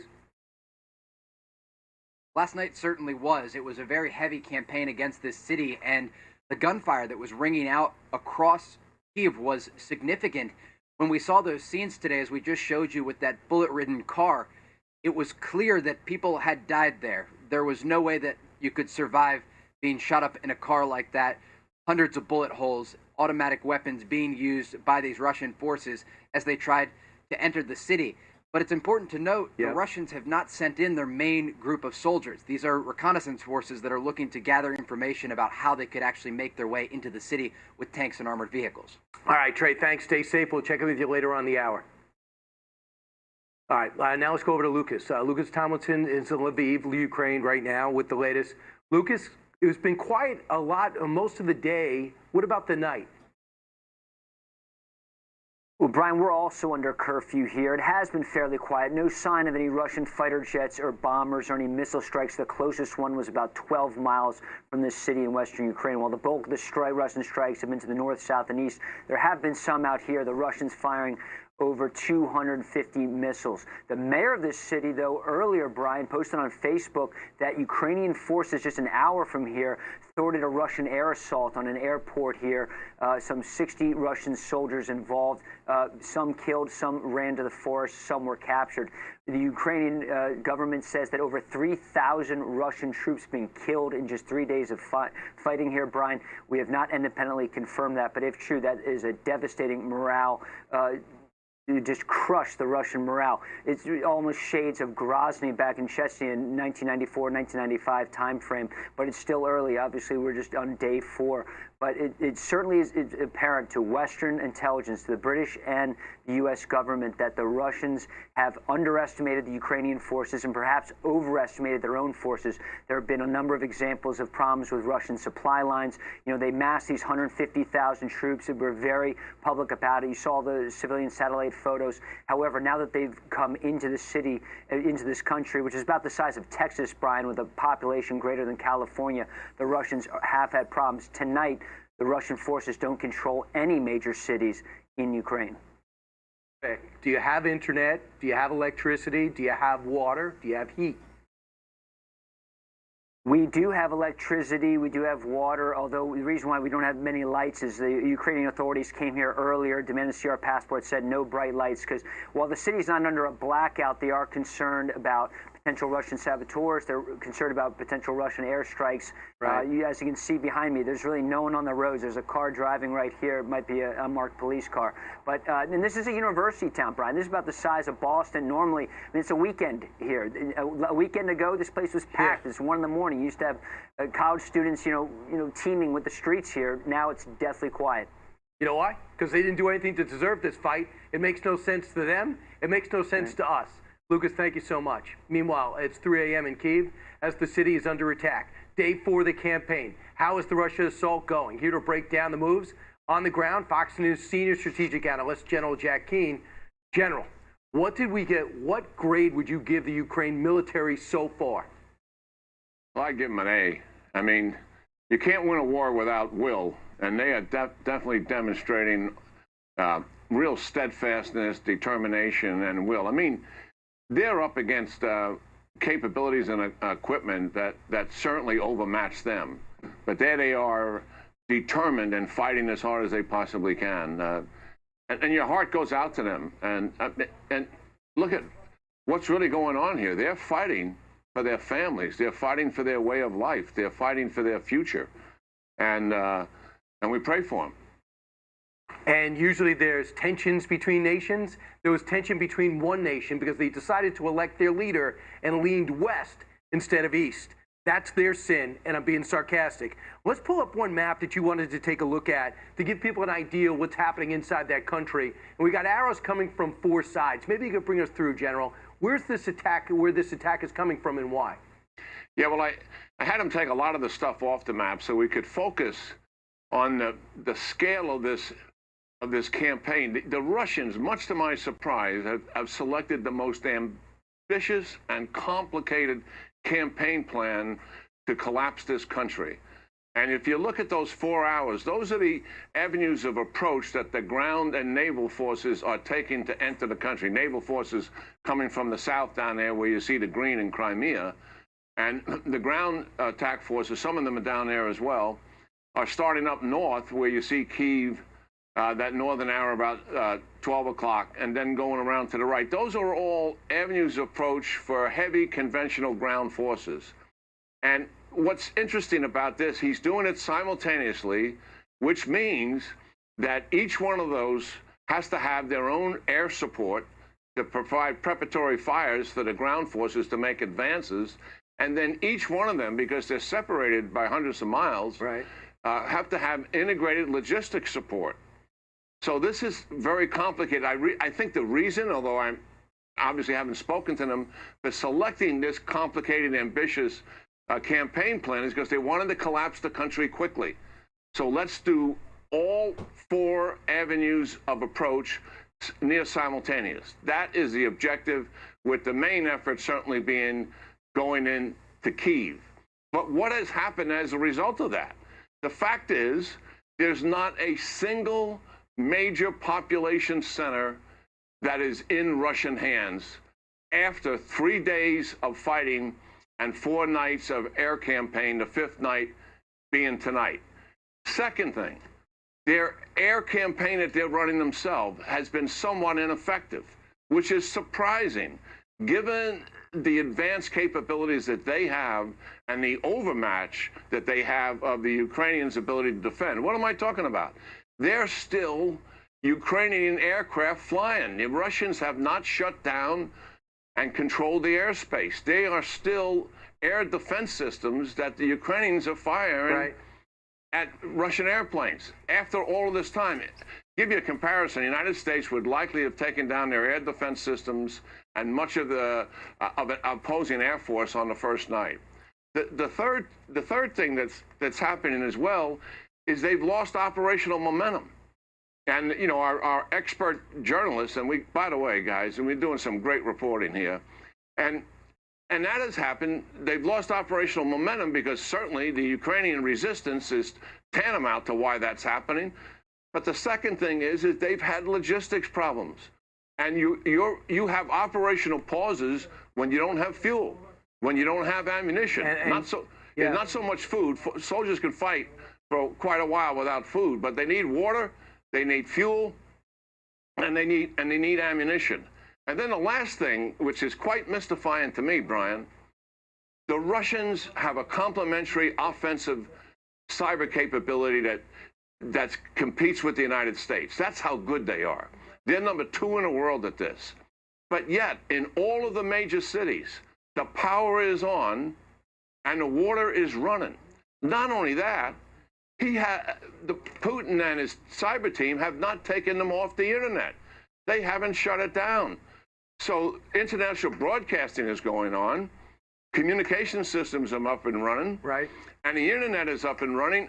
And what is the world hearing? The world is hearing the Ukraine narrative. By the minute, by the hour, and by the day, the message of what is happening to the Ukraine people, their steadfastness, their positiveness, and also the suffering that has taken place, the entire world is gripped by all of that, and Putin hasn't shut it down. It's absolutely stunning. Right. General, go ahead, Brian. Just real quick, we're up against it. But if you're Vladimir Putin and you're that insular, do you begin to panic? I don't know the man that well to make a judgment about that. But I do think that he knows full well the longer this takes, the more adverse it becomes for him. So the option he has to speed this up, I think, is one that they have been resisting, and that is to rubble these cities like they have done in the past in Chechnya in 2000 and what they have done in Syria with absolute brutal carpet bombing. That option is still there to make this thing go faster. I think he's restrained that for all the obvious reasons. He's already become an international pariah for doing this, and that would certainly add fuel to that fire. General, it was great. Thanks for getting me ready for this, and thanks for coming on with us and setting us up for the rest of the night. It's a time in which we need your expertise. Thank you again. Yeah, great talking to you, Brian. Thank you. Thank you. Meanwhile, who is Vladimir Putin? There's a special on Fox Nation I'm lucky enough to host. It's going to be available on Monday. Meanwhile, on this show, he had to deal with Vladimir Putin when the world thought he was just one big mystery. Remember, he's just a couple of years in office. What does he think of him now? Former National Security Advisor Stephen Hadley under George W. Bush, live next.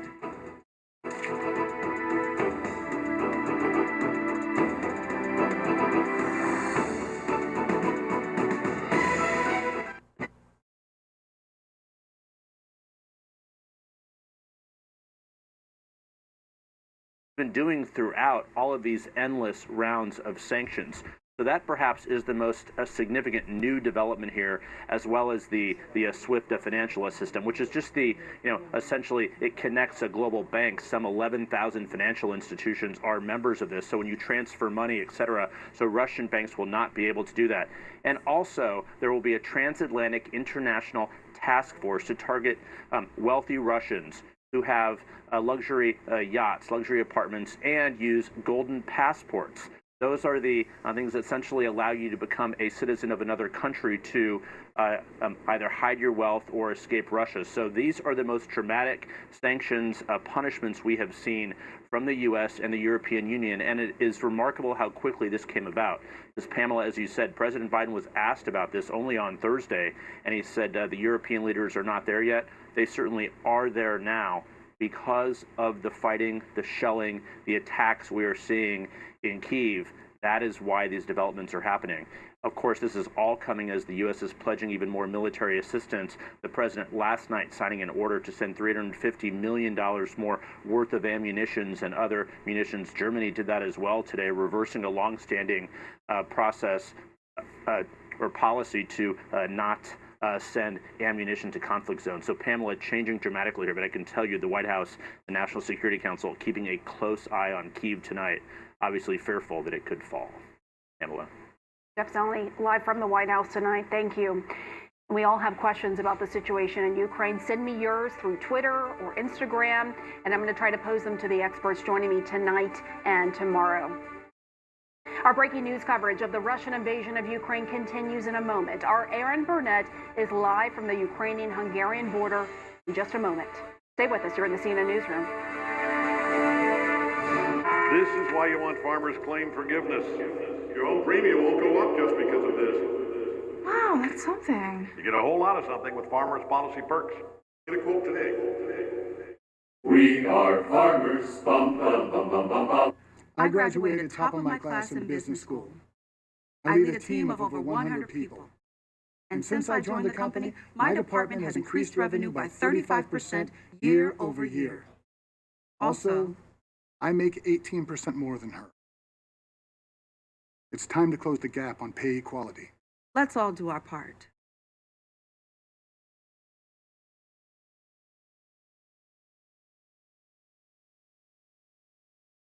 If you have type 2 diabetes or high blood pressure, you're a target for chronic kidney disease. You can already have it and not know it. If you have chronic kidney disease, your kidney health could depend on what you do today.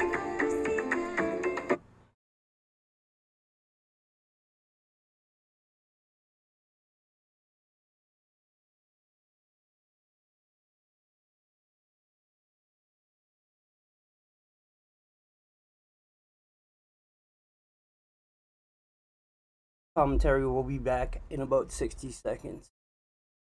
When it comes back, it's going to be live with George Walker Bush.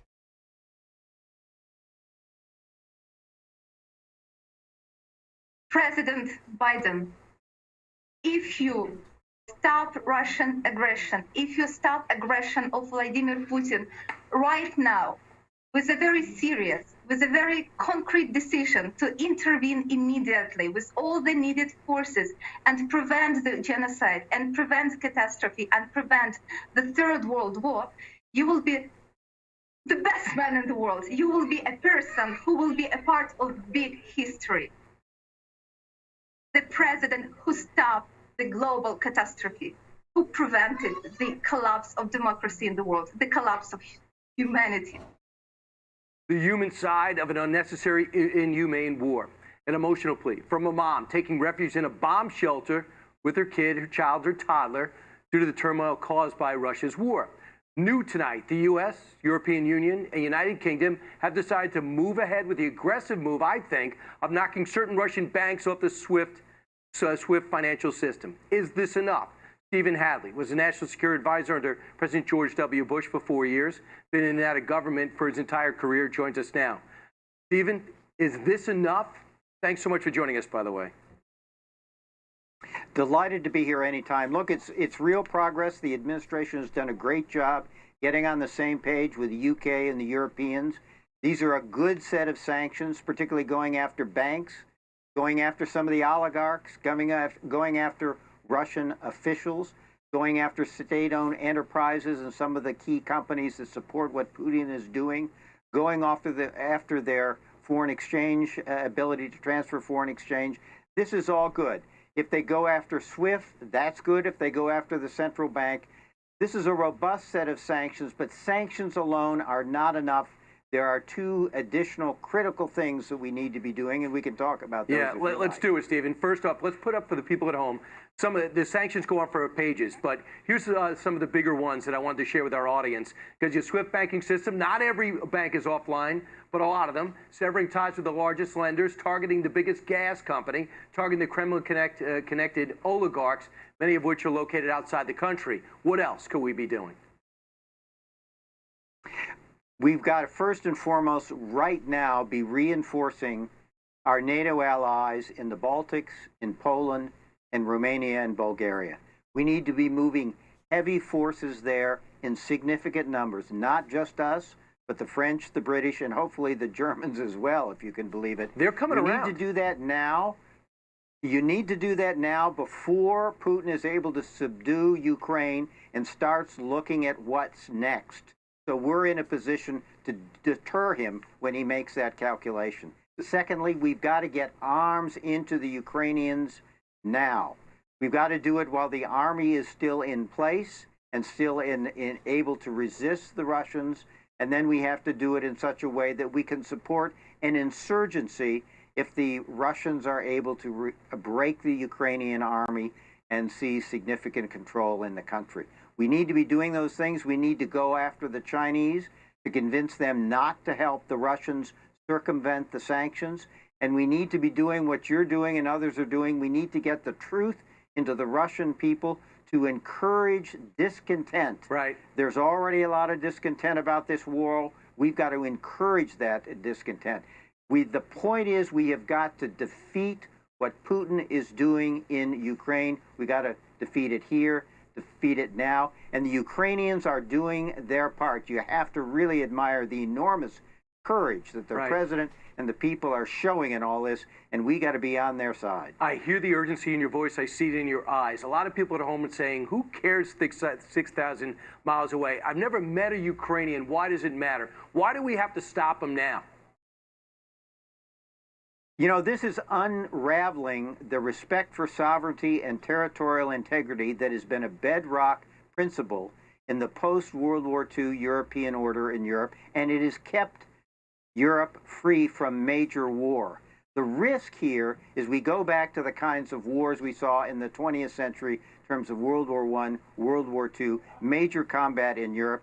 That each case brought us in, and it required enormous human and economic sacrifices to try to bring peace there. That's what we risk returning to. And, you know, the United States has always stood up for freedom, and we've done that because we thought it was in our interest. The world in which adversaries can oppress their neighbors and where the authoritarians in charge is a world that is less safe for the American people and one in which we economically will not prosper. You know, if you think there is the Russians are able to establish a sphere of influence in Europe, and China is able to establish a sphere of influence in Asia, it would exclude us. It would exclude our group, our goods and services. It would strip us of our allies. It would isolate us. And that over time would work to the detriment of the American people, both in terms of our prosperity and our security. And look, no he's already targeted Finland and Sweden. If Finland and Sweden, he said, if you join NATO, I'm basically coming after you. So if you think this ends here, you're crazy. He's about to try to take 40 million people hostage if we stand by. Real quick, did you misjudge him? Or is this a different guy that you met during the Bush years?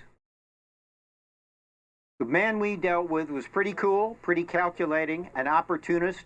He would see in it an opportunity, move, see how he was succeeding, see how much pushback he got. If there wasn't enough pushback, he'd move further along. This is a different guy, much more emotional, really seized with this notion of bringing Ukraine back into a restored Russian empire. I think there's a real question of who this man is. And if you listen to the reports of those who have seen and been with him recently, like the French president, they're really worried about the stability of this guy, and that makes it harder to manage this crisis. Right. I mean, we got to stop him. We got to stop him here. I hope people understand that, and I think you did your best to explain that. Stephen Hadley, thank you so much. Delighted to be with you. Thanks so much. You got it. All right. Coming up straight ahead, Senator Lindsey Graham of South Carolina joins us next. He's got a plan to put Putin on his back foot.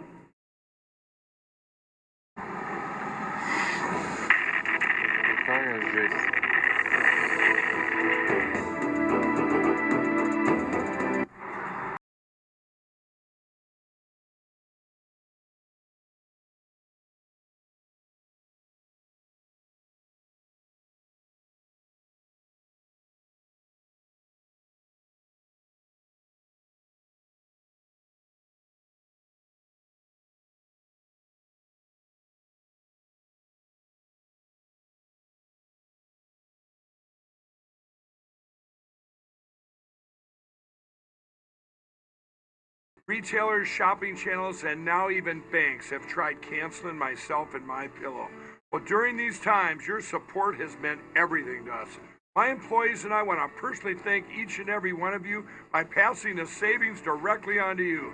For a limited time, you can get my brand new product, My Slippers, for 50% off. That's the lowest price ever. And remember, My Slippers come with an exclusive 4-layer design. These layers combine to give you amazing comfort and support and help reduce stress on your feet. And with the durable indoor-outdoor sole, you can wear My Slippers anytime, anywhere. I personally guarantee these will be the most comfortable slippers you'll ever own. So go to mypillow.com now and use the promo code on your screen or call the 1-800 number below to get My Slippers for 50% off, the lowest price in history. And if you do it right now, I'm going to include a free gift with your purchase. Thank you and God bless. My name is Diane. I'm an avid gardener. I grow lots of pretty flowers. I've learned how to make flower arrangements. I like to give them to people who need a little cheering up or need a little lift, just to brighten their day. It's just like a little bowl of sunshine, to deliver a flower arrangement. Well, I don't want to stop that. I want to keep doing that as long as I can. At a point in my life not too long ago, I was thinking I could never garden again. It was discouraging. But then I found Balance of Nature, and it's just been a no-brainer ever since. I feel great. I have plenty of energy. I sleep well at night. I can lift anything I want to lift. Our bodies need nutrients. We have to have them. If we don't have them, we suffer. At my age, I've got to understand that. So with the Balance of Nature, I can work just as hard and as long as I really want to. It's just been a godsend. Start now by going to balanceofnature.com and don't forget to use discount code Fox News. Trilogy for COPD. Birds flying high, you know how I feel. Breeze drifting on. If you've been playing down your COPD, It's a new dawn. It's a new day. it's time to make a stand. Start a new day with Trilogy. And I'm feeling good. No once-daily COPD medicine has the power to treat COPD in as many ways as Trilogy. With 3 medicines in 1 inhaler, Trilogy helps people breathe easier and improves lung function. It also helps prevent future flare-ups. Trilogy won't replace a rescue inhaler for sudden breathing problems. Tell your doctor if you have a heart condition or high blood pressure before taking it. Do not take Trilogy more than prescribed. Trilogy may increase your risk of thrush, pneumonia, and osteoporosis. Call your doctor if worsened breathing, chest pain, mouth or tongue swelling, problems urinating, vision changes, or eye pain occur. Take a stand and start a new day with Trilogy. Ask your doctor about once daily Trilogy and save at Trilogy.com. When you can't watch, listen. Get the latest news, business, and news headlines on SiriusXM. Anytime, anywhere. Fox News Audio on SiriusXM. America is listening. All right, welcome back to One Nation. Look at the circle. A Russian missile crashing into a Ukrainian apartment building. That happened earlier today. Senator Lindsey Graham been all over this. He's probably visited more war zones than any other active politician. Says he has a way to put Vladimir Putin on his back foot and start dictating terms to him. How about it? Senator Lindsey Graham, always great to talk to you. First off, how can we stop watching and reacting and start getting him thinking about us? Well, number one, never in the history of the world has a bad guy been so exposed as Putin is right now. Their entire economy in Russia depends on the oil and gas sector. How about this idea? Shut it off. Don't buy Russian oil and gas.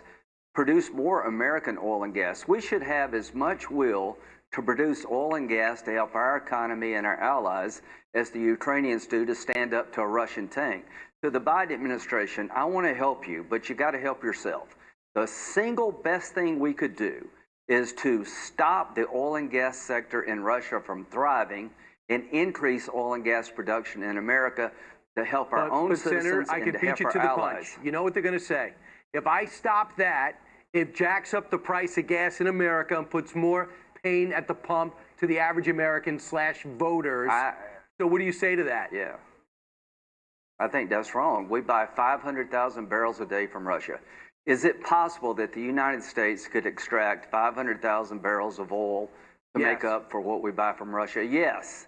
Is it possible we could sell liquefied natural gas to the Europeans so they'd be less dependent on Russian oil and gas? Yes. We got to have the will. And let me just say this. We're not in a war with the Russian people. We're in the war with a single man, Putin. He could give a damn about Russian public opinion, but he does care about himself. So you should make Russia the most extreme case of COVID on the planet. Nobody goes in and nobody goes out. Here's what I worry about. I'm in awe of the Ukrainian people. I've never seen a leader rise to the occasion more than President Zelensky has done. I'm in awe of the men and women of the Ukraine who are literally willing to die for their freedom. So here's my statement to the American people. It is in our interest to help. When it comes to Putin, you pay now or you pay later. We should have every C-17 we got in the air flying in food, fuel, ammo into Poland to get in to the Ukraine to help them in this fight. But the more successful the Ukraine is against Russia, the more likely Putin is to go scorched earth. All the things that General Keane said the Russians have done wrong, they can correct. And they have the ability militarily to destroy the Ukraine. We have to tell Putin now, don't go down that road. Gotcha. But right now, the Black Sea, they want to take control of it. They don't have control of the skies. Right. Do you think there's a window there for NATO allies, just the U.S., you pick them, to hold the ports and get a no-fly corridor? Well, number one, I don't think we need a no-fly corridor. We just need to continue to fly into Poland and have the Ukrainians on the other side of the border drive in the ammo, the fuel, the food. We can do that. The Odessa port should be considered, a safe place to go in and out of. The Russians don't own the Black Sea. They don't own the skies above the Ukraine. But how smart do you have to be to figure out how to hurt Putin the most? Go after his personal assets and declare war on the Russian oil and gas sector. It will hurt us in the short term. We can replace what we buy from Russia. It will hurt the Russian people. To the Russian people, I know you don't want this, but as long as Putin is your leader, you'll have no place in this world. You can't achieve your dreams. You're going to live in abject poverty and misery. You need to get rid of this guy. Are you for taking action? Are you for establishing that and making it going to the UN to say these people for humanitarian aid and further aid, the Russians don't own this country? Yeah. Why are we pretending like they do? Yes. I'll say, number one, the UAE, my friends, I just was there last week. Please don't abstain from a resolution condemning Putin. To the Biden administration, I want to work with you. I appreciate the Germans, what they have done. Too little, too late, in my view, but we still have a chance to correct. If we had laid out what would happen in great detail before Putin went in, he may not have gone in. I want swift heavy, not swift light. If I thought there was a way to stop Putin from killing thousands of Ukrainians without being tough, I would choose that way. He only understands the language of tough. To the American people, this fight is our fight. I'm not asking for ground troops in Ukraine. But if you want to pick your own leader, so do the Ukrainians. If you want to live free, so they want to live free too. What can we do to help? Supply them with food, fuel, equipment, and arms. And as a nation, lead the world to stop Putin before it gets completely out of hand. His oil and gas sector is his Achilles heel. If we had the will to increase our oil and gas production and shut his off, it would change everything overnight. Well, I know, but you're talking to a country, logical people. This administration has a guy named John Kerry who only hopes that Vladimir Putin does not forget about climate change. He doesn't. He's still thinking about greening the economy and hopes that Russia realizes the parts of their country is thawing out. I am not joking. Yeah. Those who can adjust during difficult times do well in history. Those who can't adjust are going to be condemned by history. So I'm not asking. I'd like a lower carbon economy. I believe climate change is real, but what's the most real in front of us right now is if Russia gets away with destroying the Ukraine, China's going into Taiwan, and Iran's going to sprint to a nuclear weapon.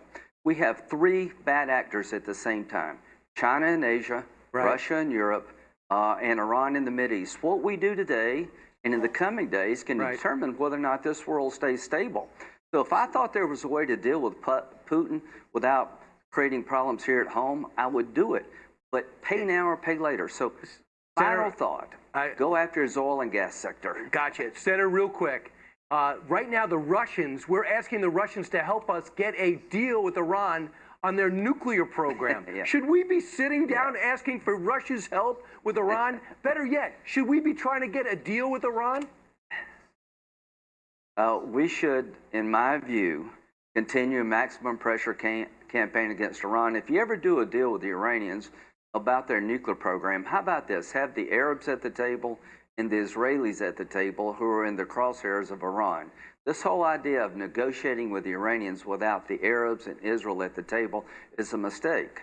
At the end of the day, Trump got Iran right. I think a JCPOA round 2 is not going to deliver what we hope to have occur here. I think the Ayatollah doesn't want nuclear power. I think he wants a nuclear weapon. And if he ever got one, I think he would use it. So we should stop negotiating and making him stronger. We should make him weaker. You put him back, let him sell his oil. He builds up his proxy forces to cause chaos in the Middle East. Goodbye, Abraham Accords. It's not that difficult. Senator Lindsey Graham, thanks so much for taking the tie off on a Saturday night on this serious time. Appreciate it. Thank you so much. You got it. Meanwhile, straight ahead on this show. So what is Vladimir Putin's playbook? The woman that wrote the book, Putin's playbook. Next. I recommend Nature Made vitamins because I trust their quality. They were the first to be verified by USP, an independent organization that sets strict quality and purity standards. Nature Made, the #1 pharmacist-recommended vitamin and supplement brand. It can be dangerously easy to steal your identity. Hey, wait! Now it's easy to help protect yourself. Identity theft protection starts here at LifeLock.com. Hello, I'm Mike Lindell. Years ago, when I invented MyPillow, I was faced with every adversity you could think of. No retailers wanted to sell MyPillow. That's come full circle. Vendors took advantage of me, and I was copied by China. Well, by the grace of God, I was able to get through all that and learn from it. I have a passion to help other U.S. entrepreneurs, and that's why I created my new platform, mystore.com. We have hundreds of products from amazing entrepreneurs, and to celebrate, I'm going to put my pillows on mystore.com right now. You can get my standard My Pillows regularly $69.98, now only $19.98 with your promo code. Or you can get my standard queen size regular $79.98, now only $29.98. Or you can get my premium king size regularly $89.98, now only $34.98. So go to mystore.com and use that promo code on your screen to get huge discounts on all my store products. Thank you and God bless. One of my favorite supplements is Cunol Turmeric. Turmeric helps with healthy joints and inflammation support. Unlike regular turmeric supplements, Cunol's superior absorption helps me get the full benefits of turmeric. The brand I trust is Cunol.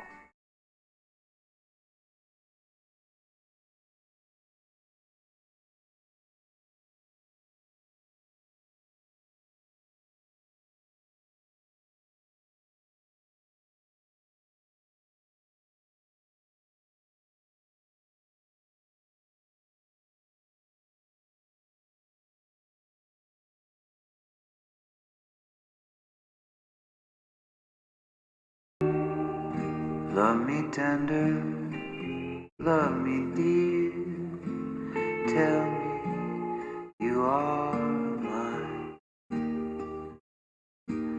I'll be yours through all the years, till the end of time.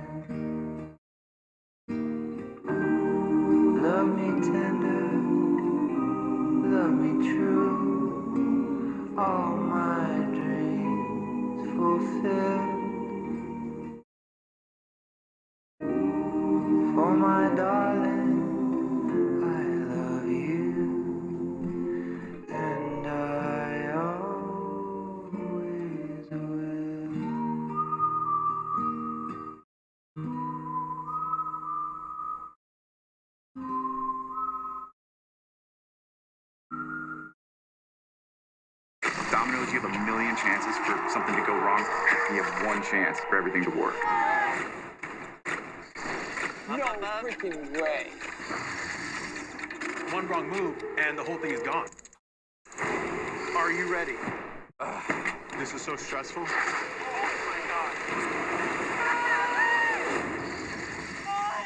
Domino Masters, hosted by Eric Stonestreet. Holy cow, that was awesome! Coming Wednesday, March 9th to Fox. The greatest drivers on the planet. Get wound up in this race. Head to the Auto Club Speedway.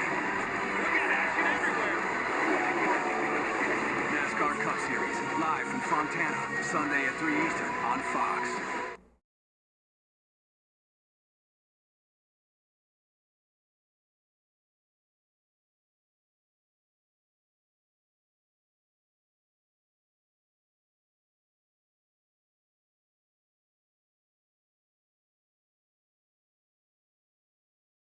He's just crazy.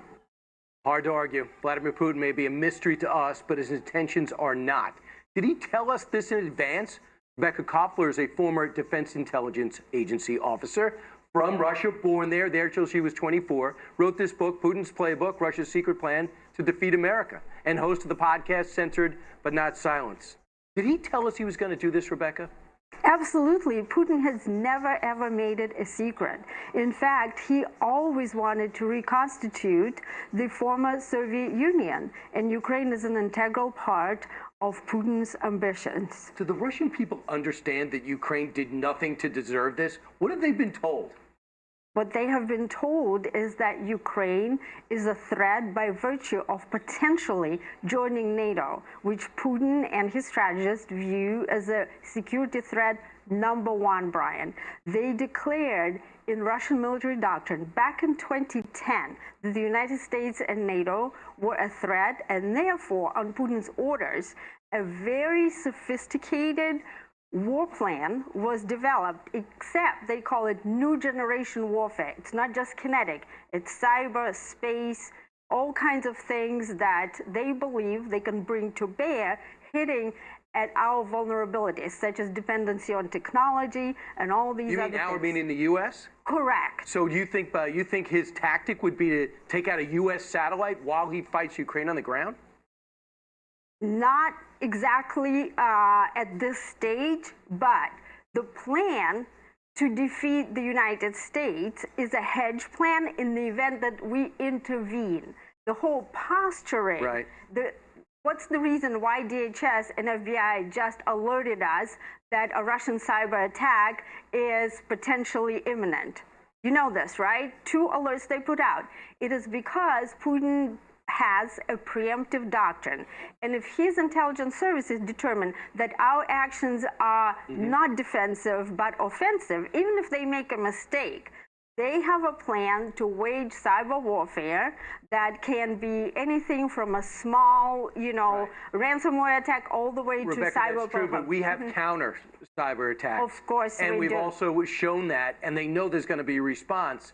But did he really think the Ukrainian people were going to be happy that he came in? Was that something he was just telling people? He doesn't care, Brian. But he can't keep 40 million people hostage. That's what it would be. That's what Putin is. It's the same culture that produced Ivan the Terrible, who killed his own son. It's the same culture that produced Joseph Stalin, who murdered millions of people. Putin is an authoritarian. Very typically, he's a former KGB officer, okay? He has authorized assassinations of Alexander Litvinenko, right, in Great Britain. He has authorized the poisoning of Julia and Sergei Skripal with a military-grade nerve agent, Novichok.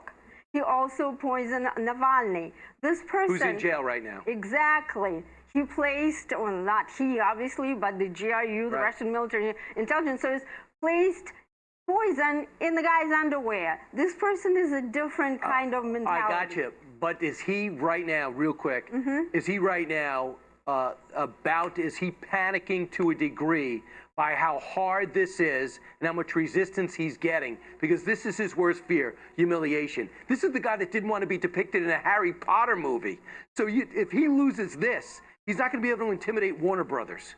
Absolutely, you nailed it. Putin does not like to have a black eye, and he's panicking. But my concern, Brian, is that because he's panicking, he's going to ratchet up the pressure. What I'm concerned is he's going to unleash the fury, just like what General King was talking about. Right. That is my biggest fear. And it's in your playbook. It's in your book. You really unwind him quite effectively, sadly, but true. Rebecca Koffler, thanks so much. And thanks for helping us out with our big special that's going to drop on Fox Nation on Monday. And the name of it is Who is Vladimir Putin? Meanwhile, we move ahead.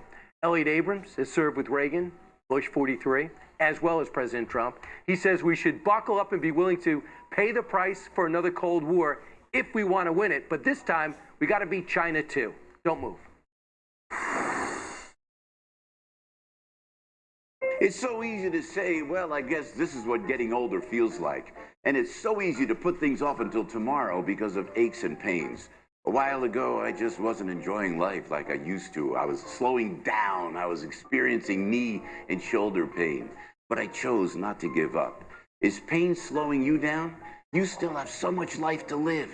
Get your life back. Do what I did and take control of your pain with Relief Factor. Relief Factor is 100% drug-free. It was created by doctors whose patients were suffering with pain, and it's backed by scientific research. Join me and hundreds of thousands of others and get your 3-week quick start for only $19.95. Just call 800-4-RELIEF or go to relieffactor.com. You don't need to move a mountain to feel relief. You just have to decide that now is the time to take control. Call 800-4-RELIEF or visit relieffactor.com. Feel the difference with Relief Factor. If you have type 2 diabetes or high blood pressure, you're a target for chronic kidney disease. You can already have it and not know it. If you have chronic kidney disease, your kidney health could depend on what you do today. Farxiga is a pill that works in the kidneys to help slow the progression of chronic kidney disease. Farxiga can cause serious side effects, including dehydration, urinary tract or genital yeast infections in women and men, and low blood sugar. Ketoacidosis is a serious side effect that may lead to death. A rare, life-threatening bacterial infection in the skin of the perineum could occur. Stop taking Farxiga and call your doctor right away if you have symptoms of this bacterial infection, an allergic reaction, or ketoacidosis. And don't take it if you are on dialysis. Take aim at chronic kidney disease by talking to your doctor and asking about Farxiga. If you can't afford your medication, AstraZeneca may be able to help. State of the Union 2022. Watch as President Biden addresses the challenges facing the nation. Plus, get critical insight you won't see anywhere else. Don't miss our special coverage on Fox News Channel. Moving is a handful. No kidding. Fortunately, Xfinity makes moving easy. Easy? Easy? Switch your Xfinity services to your new address online in about a minute. That was easy. I know, right? And even save with special offers just for movers. Really? Yep. So while you handle that, you can keep your internet and all those shows you love and save money while you're at it with special offers just for movers at xfinity.com/moving. Sweet deals for everyone. Forte. For forever. Telluride. But together, we'll ride. K5. Bright and shiny, but far less than a 5-carat. So you can afford to take your sweetheart out somewhere swanky in your sweet ride. Visit Kia Dartmouth today for your sweet deal. With no money out of pocket and no payments for 90 days. No gimmicking, no nickeling, no diamond. At Kia Dartmouth, we're all about you. Attention, a common herbicide, paraquat, has been linked to Parkinson's disease. If you suffer from Parkinson's and think you may have been exposed to an herbicide containing paraquat, call White Hart Legal now. You may be entitled to substantial compensation. Call White Hart Legal now, and in less than 2 minutes, you can find out if you may qualify. Your Parkinson's may have been caused by the herbicide paraquat, and you may be entitled to compensation. Call 1-800-724-9200. That's 1-800-724-9200.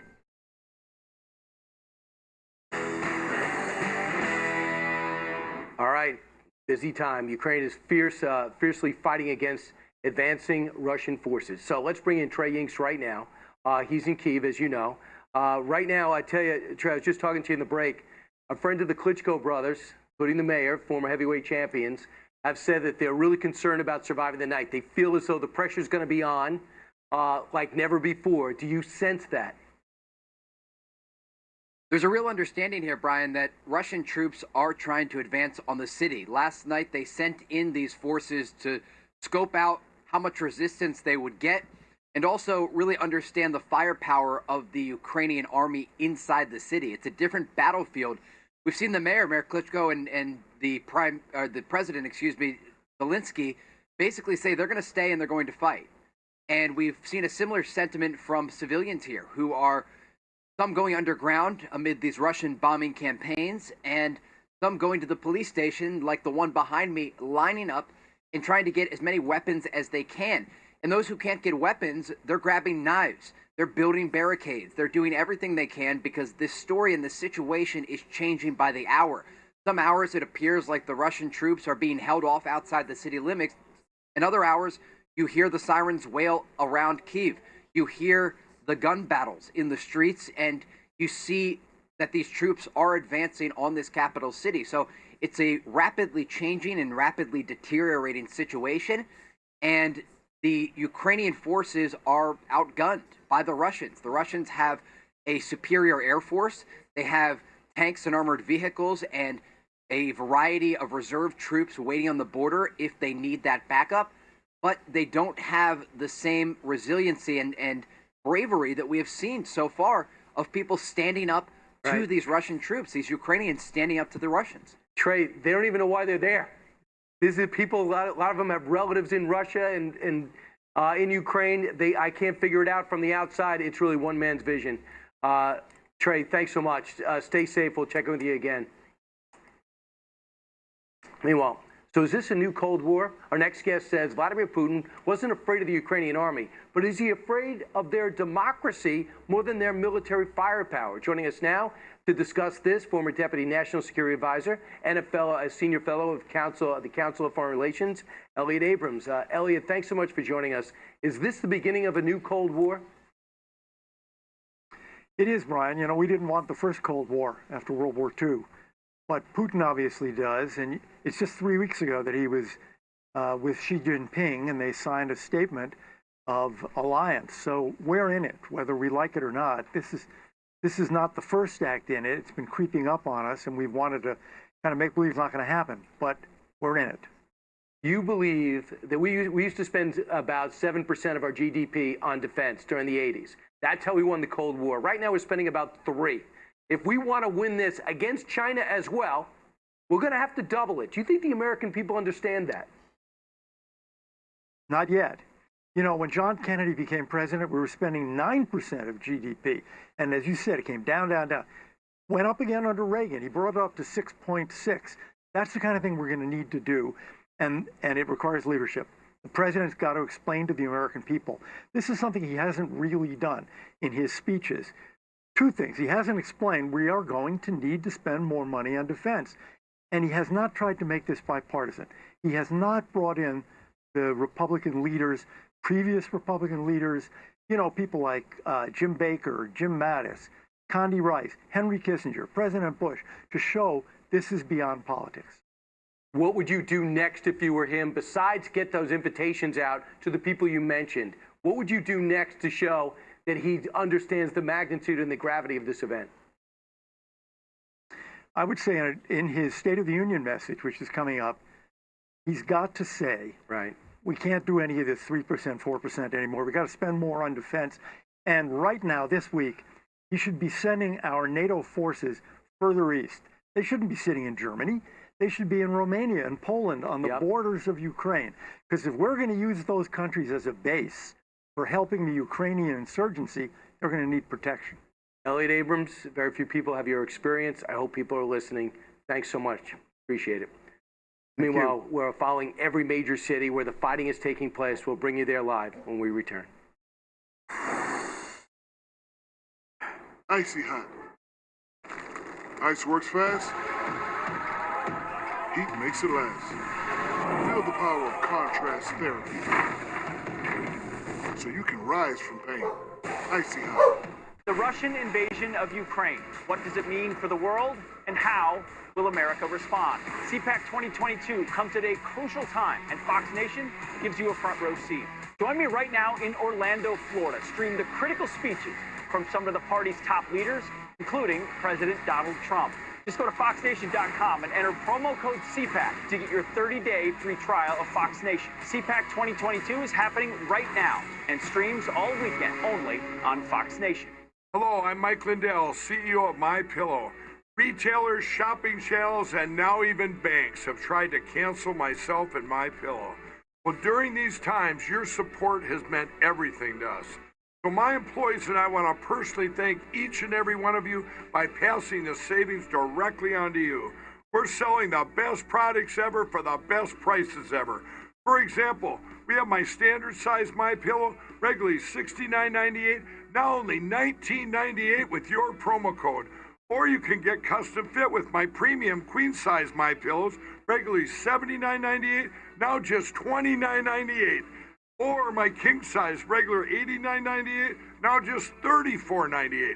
So go to mypillow.com now and use the promo code on your screen or call the 1-800 number below to receive this exclusive offer.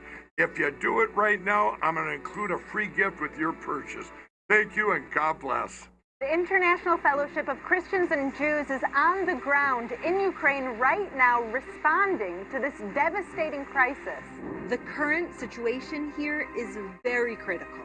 There is a great concern for the more than 200,000 Jewish people who desperately need food, medicine, and emergency supplies. Your urgently needed gift of only $45 will help rush food, water, medicine, and emergency supplies for one suffering Jewish family in Ukraine who has nowhere to turn. The fellowship has been working here on the ground in Ukraine with our trusted partners for over 30 years. The distribution centers and volunteers are standing by. We need your help now. Your emergency gift of only $45 will help rush food, water, medicine, and emergency supplies for one Jewish family in Ukraine. Please call or go online now. Are you taking a statin drug to reduce cholesterol? It can also deplete your CoQ10 levels. I recommend considering Cunol CoQ10 along with your statin medication. The brand I trust is Cunol.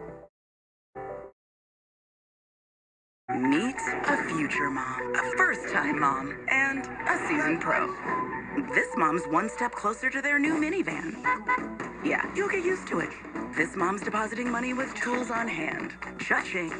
And this mom, well, she's setting an appointment here so her son can get set up there and start his own financial journey. That's because these moms all have Chase. Smart bankers, convenient tools. One bank with the power of both. Chase. Make more of what's yours. I want to show you something. This month, Seriously? feel free to stream. Free to scream. Oh, you in and you out. You know I can't screw this up. Free to swoon. So, Hutch, do you got any more questions? Free to laugh, cry, dream, or fly. Tubi. Watch free. Well, thanks for watching One Nation. But as we look at President Zelensky in various ways, wearing his camouflage and talking to the world, not just Ukrainians, you're looking at one of the most admired people in the world.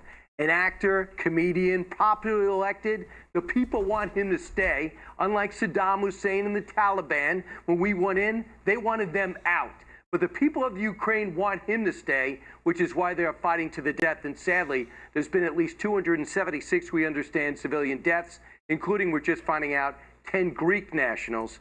So they have died in the battle just because they happen to be in the Ukraine, a place the Russian leader, Vladimir Putin, wanted to call his own. We're going to be back at 11 with you. Right now, I turn this over to Dan Bongino. Thanks for watching. Keep it.